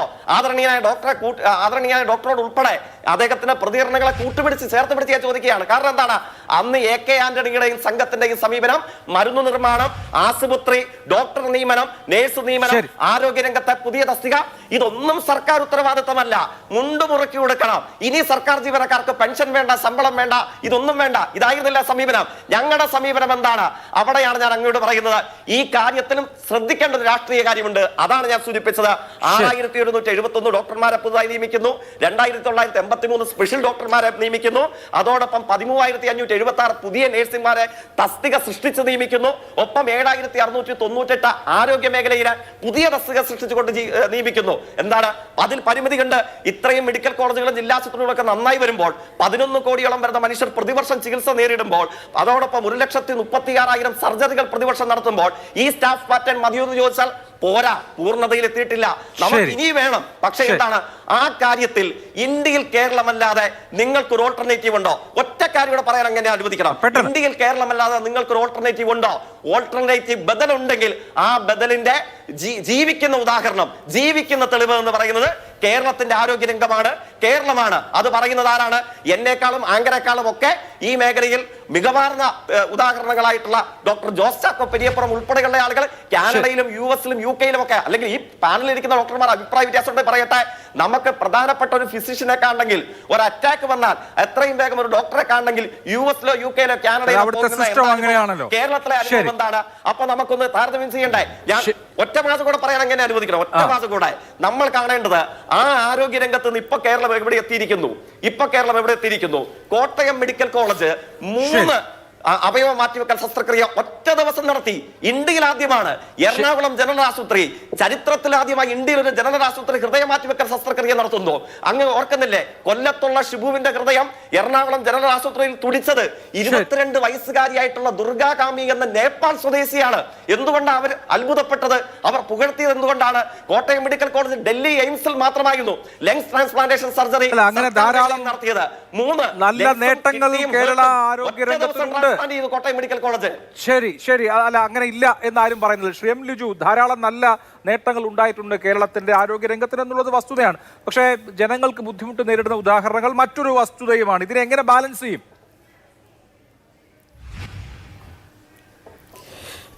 അഭിലാഷ്, നമുക്ക് കേരളത്തിൻ്റെ ആരോഗ്യരംഗത്തെ നമുക്കറിയാം, സ്വാതന്ത്ര്യപ്രാപ്തിക്ക് മുൻപ് തന്നെ തിരുവിതാംകൂറിലും കൊച്ചിയിലുമൊക്കെ തന്നെ ആരോഗ്യ സംവിധാനങ്ങൾ നമുക്കിവിടെ ഉണ്ടായിരുന്നു. അപ്പോൾ മറ്റ് ഇന്ത്യൻ സംസ്ഥാനങ്ങളെ അപേക്ഷിച്ച് നമുക്ക് ആ കാര്യത്തിൽ കുറേ അഡ്വാൻറ്റേജ് ഉണ്ടായിരുന്നത് യാഥാർത്ഥ്യമാണ്. പക്ഷേ അത്തരത്തിൽ മുന്നിൽ നിന്നൊരു സംസ്ഥാനത്ത് കേരളത്തിലെ സർക്കാർ ആശുപത്രികൾ മികവിൻ്റെ കേന്ദ്രങ്ങളാണ് എന്ന് പറയാൻ നമുക്ക് സാധിക്കുന്നുണ്ടോ എന്നുള്ളതാണ് ഏറ്റവും പ്രധാനപ്പെട്ട വിഷയം. നമുക്ക് മെഡിക്കൽ കോളേജ് ആശുപത്രിയിലേക്ക്, ഇപ്പോൾ ആലപ്പുഴ മെഡിക്കൽ കോളേജിനെ കുറിച്ച്, അതേ ആലപ്പുഴ ജില്ലയെക്കുറിച്ച് പറഞ്ഞു. ആലപ്പുഴ മെഡിക്കൽ കോളേജ് ആശുപത്രിയിലേക്ക് ചെന്നാൽ ഒരപകടം പറ്റി ചെല്ലുന്നൊരു രോഗിയെ സംബന്ധിച്ച് അവിടെ നിന്നും രക്ഷപ്പെട്ടു പോവുക എന്നതിനപ്പുറത്ത് മറ്റൊരു സംവിധാനമില്ലെന്നാണ് സത്യം. നിങ്ങൾ വെറുതെ നമുക്ക് കൊട്ടിഘോഷിക്കാമെന്നല്ലാതെ അപകടങ്ങൾ ഉണ്ടാകുമ്പോൾ അവിടെ നിന്നും മതിയായ ചികിത്സ ലഭിക്കാത്ത സാഹചര്യമുണ്ട് എന്നൊരു യാഥാർത്ഥ്യമാണ്. ഇത് ആലപ്പുഴ മെഡിക്കൽ കോളേജിൻ്റെ മാത്രം സ്ഥിതിയല്ല, കേരളത്തിലെ നിരവധി മെഡിക്കൽ കോളേജുകൾ ഇത് തന്നെയാണ് സ്ഥിതി. ഇപ്പോൾ ഡോക്ടർ ഹാരിസ് അദ്ദേഹം നടത്തിയ പത്രസമ്മേളനങ്ങൾ നമ്മുടെ മുമ്പിലുണ്ട്. അദ്ദേഹം ഈ സിസ്റ്റത്തെക്കുറിച്ച് പറഞ്ഞപ്പോൾ അദ്ദേഹം ഉപകരണം അടിച്ചു മാറ്റുന്ന ആളാണെന്ന് വരുത്തി തീർക്കുന്ന തരത്തിലാണ് ഇവിടെ ആരോഗ്യമന്ത്രി ഉൾപ്പെടെയുള്ള ആളുകൾ പെരുമാറിയത് എന്നതൊരു സത്യമാണ്. ഇവിടെ ഇപ്പോൾ ഞാൻ ഡോക്ടർ ശ്രീ ബൈജു സേനാധിപൻ്റെ സംഭാഷണം കേൾക്കുകയായിരുന്നു. അദ്ദേഹം അതിനെ നിലവിലുള്ള സ്റ്റാഫ് ഷോർട്ടേജും ഡോക്ടർമാരുടെ ഷോർട്ടേജും സ്റ്റാഫ് പാറ്റേണും ഒക്കെ തന്നെ വർഷങ്ങളായിട്ടുള്ള, അത് ശരിയാണ്, ഒരു ദിവസം കൊണ്ടാവുന്നു അല്ലല്ലോ അത്. പക്ഷെ കഴിഞ്ഞ 10 വർഷക്കാലമായി ഇവിടെ ഒരു ഗവൺമെൻറ്, ഒരു മുന്നണിയുടെ ഭരണം ഉണ്ടാകുമ്പോൾ തുടർച്ചയായി 10 വർഷക്കാലം കൊണ്ട് കേരള സംസ്ഥാനത്ത് അതിന് മാത്രം പുരോഗതി ഉണ്ടാക്കാൻ സാധിച്ചില്ലെങ്കിൽ അത് സ്വാഭാവികമായും ആ സർക്കാർ വിമർശനത്തിന് അർഹരല്ലേ. അപ്പോൾ അദ്ദേഹം പറഞ്ഞപ്പോൾ അദ്ദേഹം ഉൾപ്പെടെ നേരെ AK ആൻ്റണിയിലേക്കാണ് പോയത്. AK ആൻ്റണിയുടെ കാലഘട്ടത്തിൽ തുടങ്ങിയ സ്വാശ്രയ മെഡിക്കൽ കോളേജുകൾ കേരളത്തിൻ്റെ ഹെൽത്ത് സെക്ടറിന് സംഭാവനകൾ നൽകിയിട്ടുള്ളത് യാഥാർത്ഥ്യമാണ്. കാരണം കൂടുതൽ സ്ഥാപനങ്ങൾ വരിക എന്നത് എപ്പോഴും അനിവാര്യത തന്നെയാണ്. ഇവിടെ പ്രശ്നം കേരളത്തിൻ്റെ ആരോഗ്യരംഗത്ത് സാധാരണക്കാരന് അഭയം കൊടുക്കേണ്ട സർക്കാർ ആശുപത്രികൾ മരുന്നുണ്ടോ? മെഡിക്കൽ സർവീസ് കോർപ്പറേഷന് കുടിശ്ശിക കൊടുക്കുന്നുണ്ടോ? പൂർണ്ണമാണോ? ഇൻഷുറൻസ് വഴി ചികിത്സ ലഭിക്കേണ്ട സർക്കാർ ഉദ്യോഗസ്ഥന്മാരുൾപ്പെടെയുള്ള ആളുകളെ സംബന്ധിച്ച് കുടിശ്ശിക കാരണം അവർക്ക് പൂർണ്ണമായി ചികിത്സ ലഭിക്കുന്നുണ്ടോ? നമ്മുടെ ആശുപത്രികളിൽ അല്ലെങ്കിൽ താഴെയുള്ള ഹെൽത്ത് സെൻ്ററുകളിൽ ഉൾപ്പെടെ ആവശ്യത്തിന് ബെഡും ആവശ്യത്തിന് സ്റ്റാഫും ഉണ്ടോ? അവിടെ വിശ്വസനീയമായ സർജറികൾ നടക്കുന്നുണ്ടോ? ഡോക്ടർമാരെ സംബന്ധിച്ച് അവർക്കുണ്ടാകുന്ന അമിത ജോലി ഭാരം കാരണം അവർക്ക് രോഗികൾക്ക് പൂർണ്ണമായ തരത്തിൽ അവരുടെ സർവീസ് കൊടുക്കാൻ സാധിക്കുന്നുണ്ടോ? ഇല്ല എന്നാണ് വസ്തുത. നമ്മൾ അവിടെയാണ് ചർച്ച ചെയ്യേണ്ടത്. ഇവിടെ ഉണ്ടാകുന്ന ഓരോ ഇപ്പം നേരത്തെ ജയ്ക്ക് പറഞ്ഞനുസരിച്ചാണെന്നുണ്ടെങ്കിൽ അമേരിക്കയിലേക്ക് നല്ല ബെസ്റ്റ് സിസ്റ്റമാണ്. പിന്നെ എന്തിനാണ് ശ്രീ പിണറായി വിജയൻ ഉൾപ്പെടെ ചികിത്സയ്ക്ക് അമേരിക്കയ്ക്ക് പോകുന്നത്? ഇവിടെയാണ് ഏറ്റവും നല്ല ഫെസിലിറ്റി ലഭിക്കുന്നതെങ്കിൽ അപ്പോൾ അതിൻ്റെ അർത്ഥം എന്താ? അവർക്ക് കൂടുതൽ ഉയർന്ന സംവിധാനങ്ങളുണ്ട്. ആ യാഥാർത്ഥ്യത്തെ നമ്മൾ അംഗീകരിക്കണം. ഓരോ രാജ്യങ്ങളിലും കൺസൾട്ടേഷൻ ഉൾപ്പെടെയുള്ള കാര്യങ്ങൾ അവർക്ക് അവരുടേതായ പ്രൊസീജിയറുണ്ട്. ഉടനെ താരതമ്യം കൊണ്ടുവരികയാണ്. അമേരിക്കയിലും മറ്റ് വിദേശ രാജ്യങ്ങളിലേക്കാളുമൊക്കെ മികച്ചൊരു ഹെൽത്ത് സിസ്റ്റം ഇവിടെയാണ് എന്ന് പറയുകയും അതേസമയത്ത് തങ്ങളുടെ നേതാക്കന്മാർക്കുൾപ്പെടെ ഒരു അസുഖം വന്നു കഴിഞ്ഞാൽ ഇവിടെ ചികിത്സിക്കാതെ നേരെ അവർ വിദേശ രാജ്യങ്ങളിലേക്ക് മയോ ക്ലിനിക്കിലേക്ക് ഓടുന്നതിൻ്റെ സാങ്കത്യം എന്താണ് ജയ്ക്ക്? നിങ്ങൾക്ക് ഇവിടെയാണെന്നുണ്ടെങ്കിൽ ഇവിടെ ചെയ്താൽ പോരെ? ശരി, മുഖ്യമന്ത്രി ഉൾപ്പെടെയുള്ളവർക്ക് തിരുവനന്തപുരം മെഡിക്കൽ കോളേജിൽ നമുക്ക് ചികിത്സ കൊടുക്കാം. ഓക്കെ, അതല്ലേ നല്ലത്? കോട്ടയം മെഡിക്കൽ കോളേജ് നമുക്ക് ചികിത്സിക്കാം. വിദേശത്തേക്ക് പോകുന്നത് അത് വേറൊരു വിഷയം. ഡോക്ടർ റോസനാർ, ഇവിടെ ഇപ്പോൾ ഔട്ട് പേഷ്യൻസിന്റെ എണ്ണവും അതുപോലെ വന്ന കൂടുതൽ സംവിധാനങ്ങളെക്കുറിച്ചും പുതിയ സർജറികളെക്കുറിച്ചും ഒക്കെ പറഞ്ഞു. ശരിയാണ്. പക്ഷേ സാധാരണക്കാരൻ ആശ്രയിക്കുന്ന പൊതുജനാരോഗ്യ രംഗത്ത് ആ സാധാരണക്കാരന് സമയബന്ധിതമായി കൃത്യമായി ചികിത്സ കൊടുക്കാൻ മാത്രമുള്ള സംവിധാനങ്ങൾ ഉണ്ടോ? നേട്ടങ്ങളെ ഒന്നും കുറച്ച് പറയുന്നില്ല. ഇപ്പോൾ KGM-CTA സമരത്തിലാണ്. ഞാൻ ആ സമരത്തിൻ്റെ കാരണങ്ങളിലേക്കൊന്നും പോകുന്നില്ല, അത് വേറൊരു വിഷയമായതുകൊണ്ടാണ്. ഒരു പേഷ്യൻറ്റിനെ സംബന്ധിച്ച് കൃത്യമായ സേവനം കിട്ടുന്ന വിധത്തിലുള്ള സംവിധാനങ്ങൾ നിങ്ങളുടെ അനുഭവത്തിൽ, കാരണം നിങ്ങളാണല്ലോ സേവനം ചെയ്യുന്ന ആളുകൾ, കൊടുക്കാനുള്ള അവസ്ഥ ഉണ്ടോ കേരളത്തിലെ മെഡിക്കൽ കോളേജുകളിലും ജനറൽ ആശുപത്രികളിലും മറ്റ് സർക്കാർ ആശുപത്രികളിലും? കേരളത്തിലെ ആരോഗ്യ സംവിധാനം മോശമാണ് അല്ലെങ്കിൽ ഇവിടെ കൊടുക്കുന്ന കെയർ മോശമാണെന്ന് ഞങ്ങൾ ഒരിക്കലും പറയില്ല. കാരണം ഞങ്ങൾ ഇതിൽ ഇൻവോൾവ് ചെയ്യുന്ന ആൾക്കാരാണ്. പക്ഷേ ഇത് കൊടുക്കാനായിട്ട് എന്തുമാത്രം ബുദ്ധിമുട്ടുകളുണ്ട്, എന്തുമാത്രം പ്രശ്നങ്ങൾ. കുറച്ച് കണക്കുകൾ നമ്മളിവിടെ കേട്ടു. അതായത് 11 കോടി ജനങ്ങളാണ് OP-യിൽ സേവനം തേടി വരുന്നത്. അതായത് അപ്പൊ 44,000 പേർക്ക് ഒരു ഡോക്ടറെ ഉള്ളോ ഇവിടെ? 3001 നമുക്ക് വേണ്ടത്. അപ്പൊ 44,000 ഒരു ഡോക്ടറെ ഉള്ളോ ചികിത്സിക്കാൻ? 1.5 ലക്ഷം സർജറികൾ ചെയ്യുന്നു. അപ്പൊ ഈ സർജറികളൊക്കെ ആരാണ് ചെയ്യുന്നത്? ഞാൻ ഒരു എക്സാമ്പിൾ പറയാം. അതായത് ഗൈനക്കോളജി വിഭാഗം, അവിടെയാണല്ലോ ഇപ്പൊ ഈ കണ്ടിന്യൂസ് ആയിട്ട് ഈ 2 ഇഷ്യൂസ് വന്നത്. കേരളത്തിലെ ഗൈനക്കോളജി മെഡിക്കൽ കോളേജുകളിലെ ഗൈനക്കോളജി വിഭാഗത്തിൽ 2018 ശേഷം അസിസ്റ്റന്റ് പ്രൊഫസർമാരുടെ നിയമനം നടന്നിട്ടില്ല. വർഷങ്ങളായി ഞങ്ങളിത് പറയുന്നതാണ്. കേസുകളിൽ പെട്ട് ഇത് കിടക്കുകയാണ്. താൽക്കാലികമായിട്ട് പോലും ഈ പോസ്റ്റുകൾ എന്തുകൊണ്ട് നികത്തുന്നില്ല? ഈ ആലപ്പുഴ മെഡിക്കൽ കോളേജിൽ തന്നെ അസിസ്റ്റന്റ് പ്രൊഫസർമാരുടെ എണ്ണം എത്രയാണെന്ന് പരിശോധിച്ച് നോക്കിയാൽ അറിയാം. ഉള്ള പോസ്റ്റുകളുടെ പകുതി പോലും ആൾക്കാരില്ല. അപ്പൊ ഇത്രയും ആൾക്കാരെ വെച്ചിട്ടാണ് ഇവിടെ റൺ ചെയ്യുന്നത്. ഇതേ അവസ്ഥയാണ് ഓർത്തോപീഡിക്സിനും ഉണ്ടായിരുന്നത്. അപ്പൊ ഈ അടുത്താണ് അതിലെ കേസ് ഒന്ന് ഒഴിവായി കിട്ടിയത്. അപ്പൊ ഇത്രയും നാളും ഞങ്ങൾ എങ്ങനെയാണ് ഈ കെയർ, ഈ പറയുന്ന ഇത്രയും കോടിക്കണക്കിന് ജനങ്ങൾക്ക് ഞങ്ങൾ എങ്ങനെയാണ് കെയർ കൊടുത്തോണ്ടിരുന്നതെന്ന് ഇവിടെ ആരെങ്കിലും ആലോചിച്ചോ? ഞങ്ങൾക്കിത് താൽക്കാലികമായിട്ടെങ്കിലും ഈ ഒരു പോസ്റ്റുകൾ നികത്തി തരാൻ പറയുമ്പോൾ എന്ത് നടപടിയാണ് സർക്കാരിന്റെ ഭാഗത്തു നിന്നുണ്ടായത്? 1-2 SR-മാരെ നിയമിച്ചത് കൊണ്ട് ഈ ഡെഫിഷ്യൻസി കവർ ചെയ്യാൻ പറ്റുമോ? അപ്പൊ ഈ ഉണ്ടായിരുന്ന ഡോക്ടർമാര് ശരിക്കും പറഞ്ഞാൽ എത്ര ഇരട്ടി പണിയെടുത്തിട്ടായിരിക്കും ഈ കെയർ കൊടുത്തിട്ടുണ്ടാവുക? അതൊരു സാധാരണക്കാരന് ആലോചിച്ചാൽ മനസ്സിലാകുന്ന കാര്യമാണ്. അപ്പൊ ഈ പ്രശ്നങ്ങളൊക്കെ പറയുമ്പോൾ അത് കേരളത്തെ ആരോഗ്യ രംഗത്തെ മോശമാക്കി കാണിക്കാനല്ല. ഞങ്ങളുടെ ആഗ്രഹം എന്ന് പറഞ്ഞു കഴിഞ്ഞാൽ കേരളത്തിലെ ആരോഗ്യരംഗം തന്നെയാണ് നമ്പർ 1. അത് അങ്ങനെ തന്നെ മുന്നോട്ട് പോകണം. അപ്പൊ അതിനു വേണ്ടിയുള്ള കറക്ഷനാണ് ഉണ്ടാവേണ്ടത്. ഞാൻ പറഞ്ഞല്ലോ, റൂട്ട് കോസ് അനാലിസിസ്. എന്തുകൊണ്ട് ഈ ഇഷ്യൂസ് വന്നു, അതിൽ എന്തൊക്കെ കറക്ഷൻ, അത് നമ്മൾ ഇത്രയും കാലത്തിനിടയിൽ എന്തൊക്കെ നമുക്ക് കറക്റ്റ് ചെയ്യാൻ പറ്റി. പുതിയ 4 മെഡിക്കൽ കോളേജുകൾ വന്നല്ലോ കഴിഞ്ഞ 10 വർഷത്തിനിടയിൽ. അപ്പൊ ഈ എക്സിസ്റ്റിംഗ് മെഡിക്കൽ കോളേജുകളിൽ ഇത്രയധികം ഡെഫിഷ്യൻസീസ് ഉള്ളപ്പോൾ അത് കറക്റ്റ് ചെയ്യാനായിട്ട് നമ്മൾ എന്തൊക്കെ മെഷേഴ്സ് എടുത്തു? ഒരുപാട് പോസ്റ്റുകൾ ക്രിയേറ്റ് ചെയ്തു എന്ന് പറഞ്ഞു, നല്ല കാര്യമാണ്. പക്ഷെ അത് പൊതുജനങ്ങൾക്ക് ഉപകാരപ്രദമാവുന്ന രീതിയിൽ, അവർക്ക് നല്ല രീതിയിൽ കെയർ കിട്ടാൻ വേണ്ടി നമ്മൾ എന്തൊക്കെയാണോ ഡെഫിഷ്യൻസീസ് ഉള്ളത് അത് ആ രംഗത്ത് പ്രവർത്തിക്കുന്ന ഗ്രൗണ്ട് ലെവലിൽ വർക്ക് ചെയ്യുന്ന ഞങ്ങളെ പോലെയുള്ള ആൾക്കാരും അസോസിയേഷനും ഒക്കെ പറയുമ്പോൾ അതിനെ മുഖവിലേക്ക് എടുത്ത് അതിൽ കറക്ഷന് വേണ്ടി ശ്രമിക്കണം. അതാണ് ചെയ്യേണ്ടത്. എങ്കിൽ മാത്രമേ നമുക്ക് ഈ ഒരു നമ്പർ 1 എന്നുള്ള ഇത് മുന്നോട്ട് നിലനിർത്താൻ കഴിയും. ശ്രീ പത്മനാഭൻ, ഇതിലിപ്പോ തർക്കവിതർക്കങ്ങൾക്കപ്പുറത്ത് ഇവിടെ ജയ്ക്ക് സൂചിപ്പിച്ചതുപോലെ കോടിക്കണക്കിന് ആളുകൾ ചികിത്സ തേടുന്ന സംവിധാനമാണ് നമ്മുടെ സർക്കാർ ആശുപത്രികൾ. സ്വകാര്യ മെഡിക്കൽ സിസ്റ്റം ഇവിടെ വളരെ ഫ്ലറിഷിംഗ് ആയിട്ടുള്ള ഒരു ഇൻഡസ്ട്രിയാണ്. പക്ഷേ സാധാരണക്കാരനെ സംബന്ധിച്ച്, അത്താഴപ്പട്ടിണിക്കാരനെ സംബന്ധിച്ച് അവന് ആശ്രയം എന്ന് പറയുന്നത് ചികിത്സാ ചെലവ് സ്വകാര്യ മേഖലയിൽ താങ്ങാൻ കഴിയില്ല എന്നുള്ളതുകൊണ്ട് ഈ സർക്കാർ ആശുപത്രികളാണ്. ഇൻഷുറൻസിന്റെ സംവിധാനങ്ങളൊന്നും എല്ലാ ആളുകളിലേക്ക് എത്തിയിട്ടില്ലല്ലോ. സർക്കാർ ഇൻഷുറൻസിനെ കുറിച്ചല്ല ഞാൻ പറയുന്നത്. അപ്പോൾ എങ്ങനെ സിസ്റ്റം കറക്റ്റ് ചെയ്യാം? ഈ സിസ്റ്റം അങ്ങോട്ട് തകർന്ന് തരിപ്പണമായി പോകണം എന്നുള്ളതിനപ്പുറത്ത് സിസ്റ്റം എങ്ങനെ കറക്റ്റ് ചെയ്യാം എന്നുള്ളതിന് വേണ്ട ഊന്നൽ കിട്ടാൻ. അല്ല, അത് ആരാ ചിന്തിക്കേണ്ടത്? ഞാനും നിങ്ങളുമാണോ ചിന്തിക്കേണ്ടത്? ഇത് കൈകാര്യം ചെയ്യുന്ന ആൾക്കാരല്ലേ ചിന്തിക്കേണ്ടത്. അതിന് ഇവർക്ക് ഇതിൽ വിശ്വാസമുണ്ടോ? 2000-2001 കാലഘട്ടത്തിൽ അച്യുതാനന്ദന് അസുഖം വന്നപ്പോൾ ഇംഗ്ലണ്ടിലാണ് പോയത്. അന്ന് അദ്ദേഹം പറഞ്ഞെന്താ, എൻ്റെ തടി ഇവിടെ കൊടുക്കാൻ എനിക്ക് ധൈര്യം പോരാന്ന്. 2022 ശ്രീ കോടിയേരി ബാലകൃഷ്ണൻ ഹൂസ്റ്റണിലാണ് പോയത്. പിണറായി വിജയൻ മായോ ക്ലിനിക്കിലാണ് പോയത്. അപ്പോൾ ഇവർക്ക് തന്നെ വിശ്വാസമുണ്ടോ? ഇവർക്ക് തന്നെ ഇതിൽ വിശ്വാസമില്ല. നമുക്കിതിൽ വിശ്വാസമാണ്. എനിക്ക് അസുഖം വന്നാൽ ഞാൻ ഇവിടെ പോകുള്ളൂ, എന്നെക്കൊണ്ട് അത്രേ കൂട്ടിയാൽ കൂടുള്ളൂ. അപ്പോൾ അതുകൊണ്ട് നിങ്ങൾ ആദ്യം ഇതിലൊക്കെ വിശ്വസിക്കുക. സാധാരണക്കാരന് ഇതിൽ വിശ്വാസമാണ്. അപ്പോൾ ആ വിശ്വാസത്തെ രക്ഷിക്കാൻ ഇവിടെ കുറേ മാറ്റങ്ങൾ വരണം. ഇൻഫ്രാസ്ട്രക്ചർ ഫെസിലിറ്റിയിൽ ഒരുപാട് മാറ്റം കൊണ്ടുവരണം. സ്റ്റാഫ് വേണം, മറ്റ് സൗകര്യങ്ങൾ വർദ്ധിപ്പിക്കണം. ഇതേ പറയുന്നുള്ളൂ. ഇത് പറയുമ്പോൾ അങ്ങ് അമേരിക്കത്തെ കാര്യവും നരേന്ദ്രമോദിൻ്റെ കാര്യമൊന്നും പറഞ്ഞിട്ട് കാര്യമില്ല. നിങ്ങൾ ബീഹാറിനോട് മത്സരിച്ച് ജയിച്ചാൽ നിങ്ങൾ ഭയങ്കരന്മാരാവുക എന്ന് നിങ്ങൾ വിചാരിക്കുന്നെങ്കിൽ അങ്ങനെ വിചാരിച്ചോളി.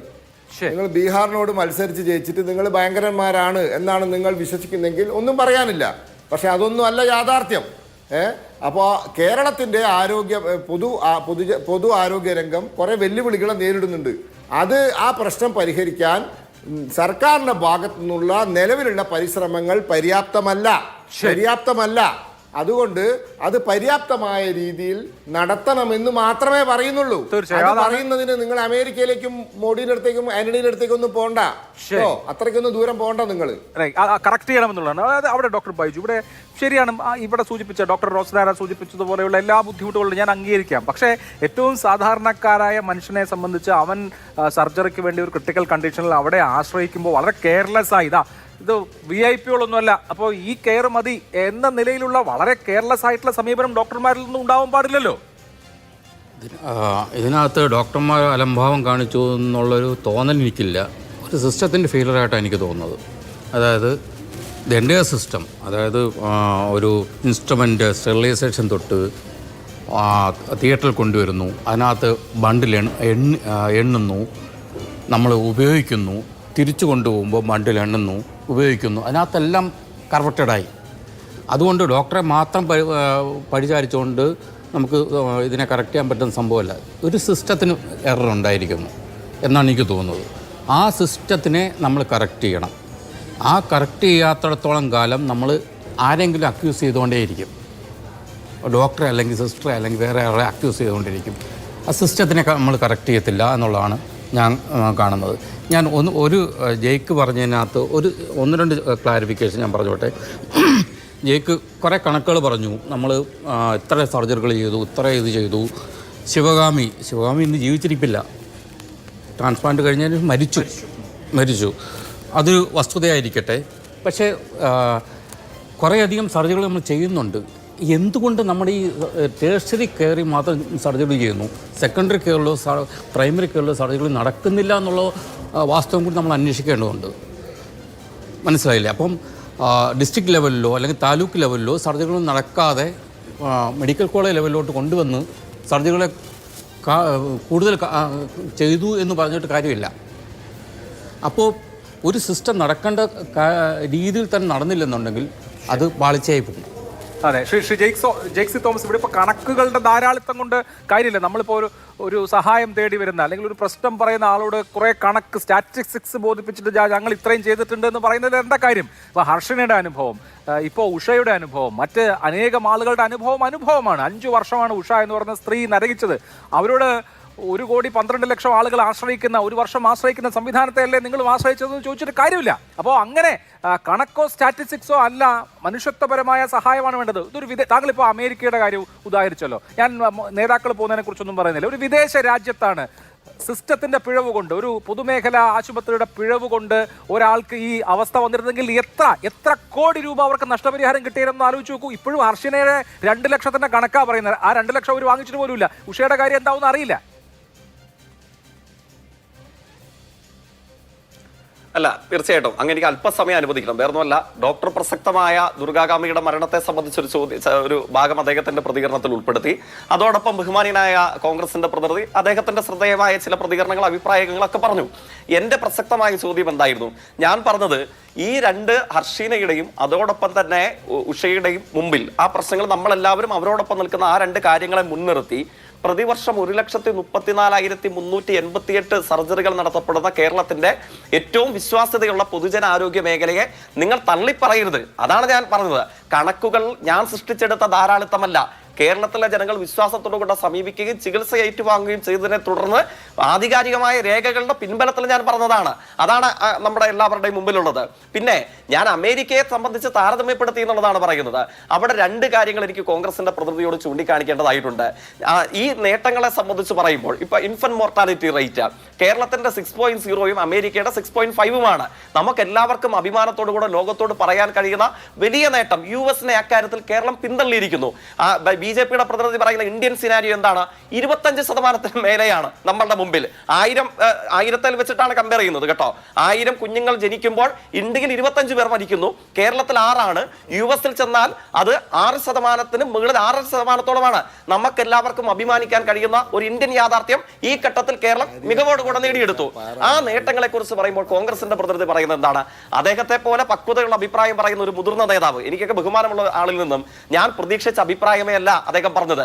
നമ്മളുടെ സൈബർ സ്പേസിൽ മുഖമില്ലാത്ത ഏതെങ്കിലും അടിമ സംഘം ഉണ്ടെങ്കിൽ അവർ പറയാറുണ്ട്, വേണമെങ്കിൽ കെ സുധാകരൻ ജർമ്മനിയിൽ പോയി, ഉമ്മൻചാണ്ടി അമേരിക്കയിൽ പോയി, അല്ലെങ്കിൽ പിണറായി വിജയൻ മയോ ക്ലിനിക്കിൽ പോയി, ഇതൊക്കെ പോകുന്ന. അപ്പൊ എനിക്ക് വേണമെങ്കിൽ തിരിച്ചു പറയാൻ ഒരു വാദത്തിന് വേണ്ടിയിട്ട് കേരളത്തിന്റെ 2 ധനകാര്യമന്ത്രിമാർ, ഇപ്പോഴത്തെ സഖാവ് KN ബാലഗോപാലും ഡോക്ടർ തോമസ് ഐസക്കും, ഞാൻ ഇപ്പോഴും ഓർമ്മിക്കുന്നു, അദ്ദേഹം ജാഥയിൽ നടന്നു വരുമ്പോൾ അദ്ദേഹത്തിന് സുപ്രധാനമായ ഒരു ശാരീരിക വിഷമത നേരിട്ടിട്ട് എത്രയോ ദിവസങ്ങൾ, ആഴ്ചകൾ അദ്ദേഹം ചികിത്സ തേടിയത് കോട്ടയം മെഡിക്കൽ കോളേജിലാണ്. ബഹുമാനപ്പെട്ട ഇപ്പോഴത്തെ ധനകാര്യമന്ത്രി ചികിത്സ തേടിയത് തിരുവനന്തപുരം മെഡിക്കൽ കോളേജിലാണ്. എന്തുകൊണ്ടാണ്? ഇവർ ചികിത്സ നേടിയ അസുഖത്തിനായിരുന്നില്ല ബഹുമാനീയനായ ഉമ്മൻചാണ്ടിയും ശ്രീ കോടിയേരിയും അതോടൊപ്പം ശ്രീ കെ സുധാകരനും ഒക്കെ വിദേശ രാജ്യങ്ങളെ ആശ്രയിച്ചത്. പെക്യുലർ ആയിട്ടുള്ള ലൈഫ് ടു ത്രെറ്റ് എന്ന് പറയുന്ന ഇത്തരം, അല്ലെങ്കിൽ ജീവിതത്തെ അപകടത്തിലാക്കുന്ന ഇത്തരം അസുഖങ്ങൾക്ക് മുമ്പിൽ ഏറ്റവും മുന്തിയ ചികിത്സ നടക്കുന്ന ലോകോത്തര സ്ഥാപനങ്ങൾ വിവിധ രാജ്യങ്ങളുണ്ട്. അവിടെ നമുക്ക് അത്തരം രാജ്യങ്ങളെ ആശ്രയിക്കാൻ അവസരമുണ്ടെങ്കിൽ ആശ്രയിക്കണം, തർക്കമില്ല. കേരളത്തിന്റെ പൊതുജനാരോഗ്യ രംഗത്തേക്ക് വരുമ്പോൾ എന്താണ്? ഇപ്പോൾ മയോ ക്ലിനിക്കിനേക്കാൾ ക്യാൻസറിന് ഏറ്റവും മികച്ച ചികിത്സ നൽകുന്ന സ്ഥാപനം കേരളത്തിലുണ്ട്, ഇന്ത്യയിലുണ്ട്. നമുക്കാർക്കും അവകാശവാദം ഇല്ലല്ലോ. അങ്ങനെയല്ല ഇത്തരം കാര്യങ്ങളെ വിലയിരുത്തേണ്ടത്. ഒപ്പം അദ്ദേഹം പറഞ്ഞ അസ്വീകാര്യമായ അഭിപ്രായം എന്താണ്? ചരിത്രവിരുദ്ധമായ അഭിപ്രായം എന്താണ്? അതൊക്കെ പല സ്ഥലങ്ങളിലും കോൺഗ്രസ് രാഷ്ട്രീയം ഉയർത്തിപ്പിടിക്കുന്നവർ പോലും പറയാറില്ല. എന്താണ്? ഐക്യ കേരളത്തിന്റെ പിറവിക്ക് മുമ്പ് തന്നെ നമുക്ക് ഈ നേട്ടമുണ്ട്. വസ്തുതകളുടെ പിൻബലത്തിൽ പരിശോധിച്ചാൽ അത് പൊള്ളയായ ഒരു അവകാശവാദമല്ലേ? നമ്മുടെ നാട്ടിൽ രാജകുടുംബത്തിന്റെ ഭക്തസംഘമാണ് അത്തരം അഭിപ്രായ പ്രകടനം പറയാറുള്ളത്. കാരണം എന്താണ്? തിരുവിതാംകൂർ രാജകുടുംബത്തിന്റെ കാലയളവ് മുതൽ തിരുവിതാംകൂറിൽ ആശുപത്രി ഉണ്ട് എന്ന് പറയുന്നത് ആ സംഘമാണ്. ആ സമയത്തെ പ്രത്യേകതയാണ്. ഡോക്ടർ പൽപ്പുവിനോട് എങ്ങോട്ട് പൊയ്ക്കൊള്ളാൻ പറഞ്ഞു? മദുരാസിയിലേക്ക് പോയി തിരികെ പോയിക്കൊള്ളുവോ, അല്ലെങ്കിൽ കേരളത്തിൽ നിന്ന് ചെത്തുതൊഴിലാളിയുടെ ജോലി നിൽക്കുകയോ ചെയ്യാൻ പറഞ്ഞു. ആ കേരളത്തിലെ ആയുർദൈർഘ്യം എന്തായിരുന്നു? ആ കേരളത്തിലെ മാനവിക വികാസ സൂചികളുടെ അളവുകോൽ എന്തായിരുന്നു? ആ കേരളത്തിലെ സ്ത്രീ പുരുഷ അനുപാതം എന്തായിരുന്നു? ആ കേരളത്തിലെ ശിശുമരണ നിരക്കിന്റെ തോത് എന്തായിരുന്നു? 957 ഇന്ത്യയുടെ ഏതു സംസ്ഥാനത്തെക്കാൾ പിറകിൽ അവരോടൊപ്പമായിരുന്നു കേരളം. പക്ഷെ അക്കാര്യത്തിൽ അത്ഭുതകരമായ മുന്നേറ്റം കേരള പിറവിയാനന്തരം നമ്മൾ നേടിയെടുത്തു. അതല്ലേ നമ്മുടെ ആരോഗ്യ രംഗത്തിന്റെ മുന്നേറ്റം. ഡോക്ടർ അമർത്യാസൻ അടക്കം വന്നിരുന്നു പറഞ്ഞത്.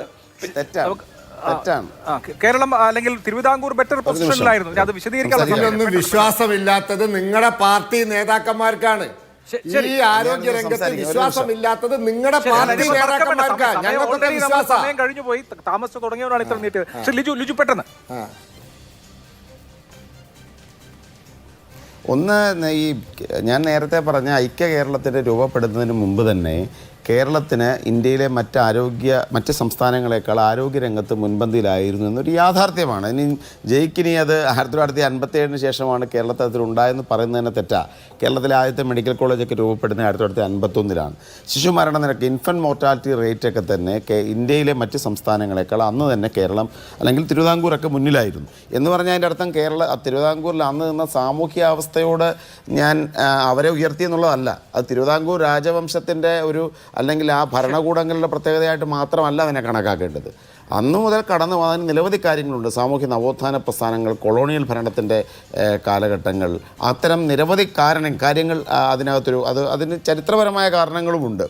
ഒരു പ്രിൻസ്ലി സ്റ്റേറ്റ് എന്ന തരത്തിൽ നിന്നും ബ്രിട്ടീഷ് അടിമത്തത്തിലേക്ക് പോകാതിരിക്കാൻ തിരുവിതാംകൂർ നടത്തിയ തനതായ ശ്രമങ്ങളുമൊക്കെ അതിൻ്റെ പിന്നിൽ അതിന് ചരിത്രപരമായ കാര്യമുണ്ട്. അതായത് ഞാനത് പറഞ്ഞതുകൊണ്ട് തിരുവിതാംകൂറിൽ അന്നിരുന്ന സാമൂഹ്യ അവസ്ഥയോട് എനിക്ക് യോജിപ്പാണെന്നുള്ള അഭിപ്രായമില്ല. അതൊരു കാര്യം. രണ്ടാമത്തൊരു കാര്യം കൂടി ഞാൻ നേരത്തെ പറഞ്ഞപ്പോൾ മുഖ്യമന്ത്രി ഉൾപ്പെടെ വിദേശ രാജ്യങ്ങളിലേക്ക് ചികിത്സയ്ക്ക് പോയതിന് അതിന് പ്രത്യേകമായ സാഹചര്യങ്ങളുണ്ടെന്ന് പറഞ്ഞതിനോട് ഞാൻ യോജിക്കുന്നു. ശരിയാണ്, വിദഗ്ധ ചികിത്സയ്ക്ക് നമുക്ക് പോകേണ്ടി വരും. പക്ഷേ നമ്മൾ കേരളത്തിൻ്റെ ആരോഗ്യ മേഖല മികവിൻ്റെ കേന്ദ്രങ്ങളായി എന്ന് പറയുമ്പോൾ ഇവിടെ ഒരു സാധാരണക്കാരൻ അത്തരമൊരു അസുഖം വന്നാൽ പോകാനുള്ള സൗകര്യങ്ങളായിട്ടില്ല എന്ന യാഥാർത്ഥ്യം നമ്മുടെ മുമ്പിലുണ്ട്. മുഖ്യമന്ത്രിക്ക് പോകാം, പ്രതിപക്ഷ നേതാവിന് പോകാം, അല്ലെങ്കിൽ പ്രധാനപ്പെട്ട നേതാക്കന്മാർക്ക് പോകുമ്പോൾ ഇവിടുത്തെ സാധാരണക്കാരന് മുമ്പിൽ അത്തരം സൗകര്യങ്ങളില്ല എന്ന യാഥാർത്ഥ്യം തള്ളിക്കളയാൻ പോസിറ്റീവായി എന്ന് കൂടി വിചാരിച്ചുകൊണ്ട് നമുക്ക് ചർച്ച അവസാനിപ്പിക്കാം. വളരെ നന്ദി എല്ലാവർക്കും. സൂപ്പർ പ്രൈം ടൈം അവസാനിച്ചു. നമസ്കാരം.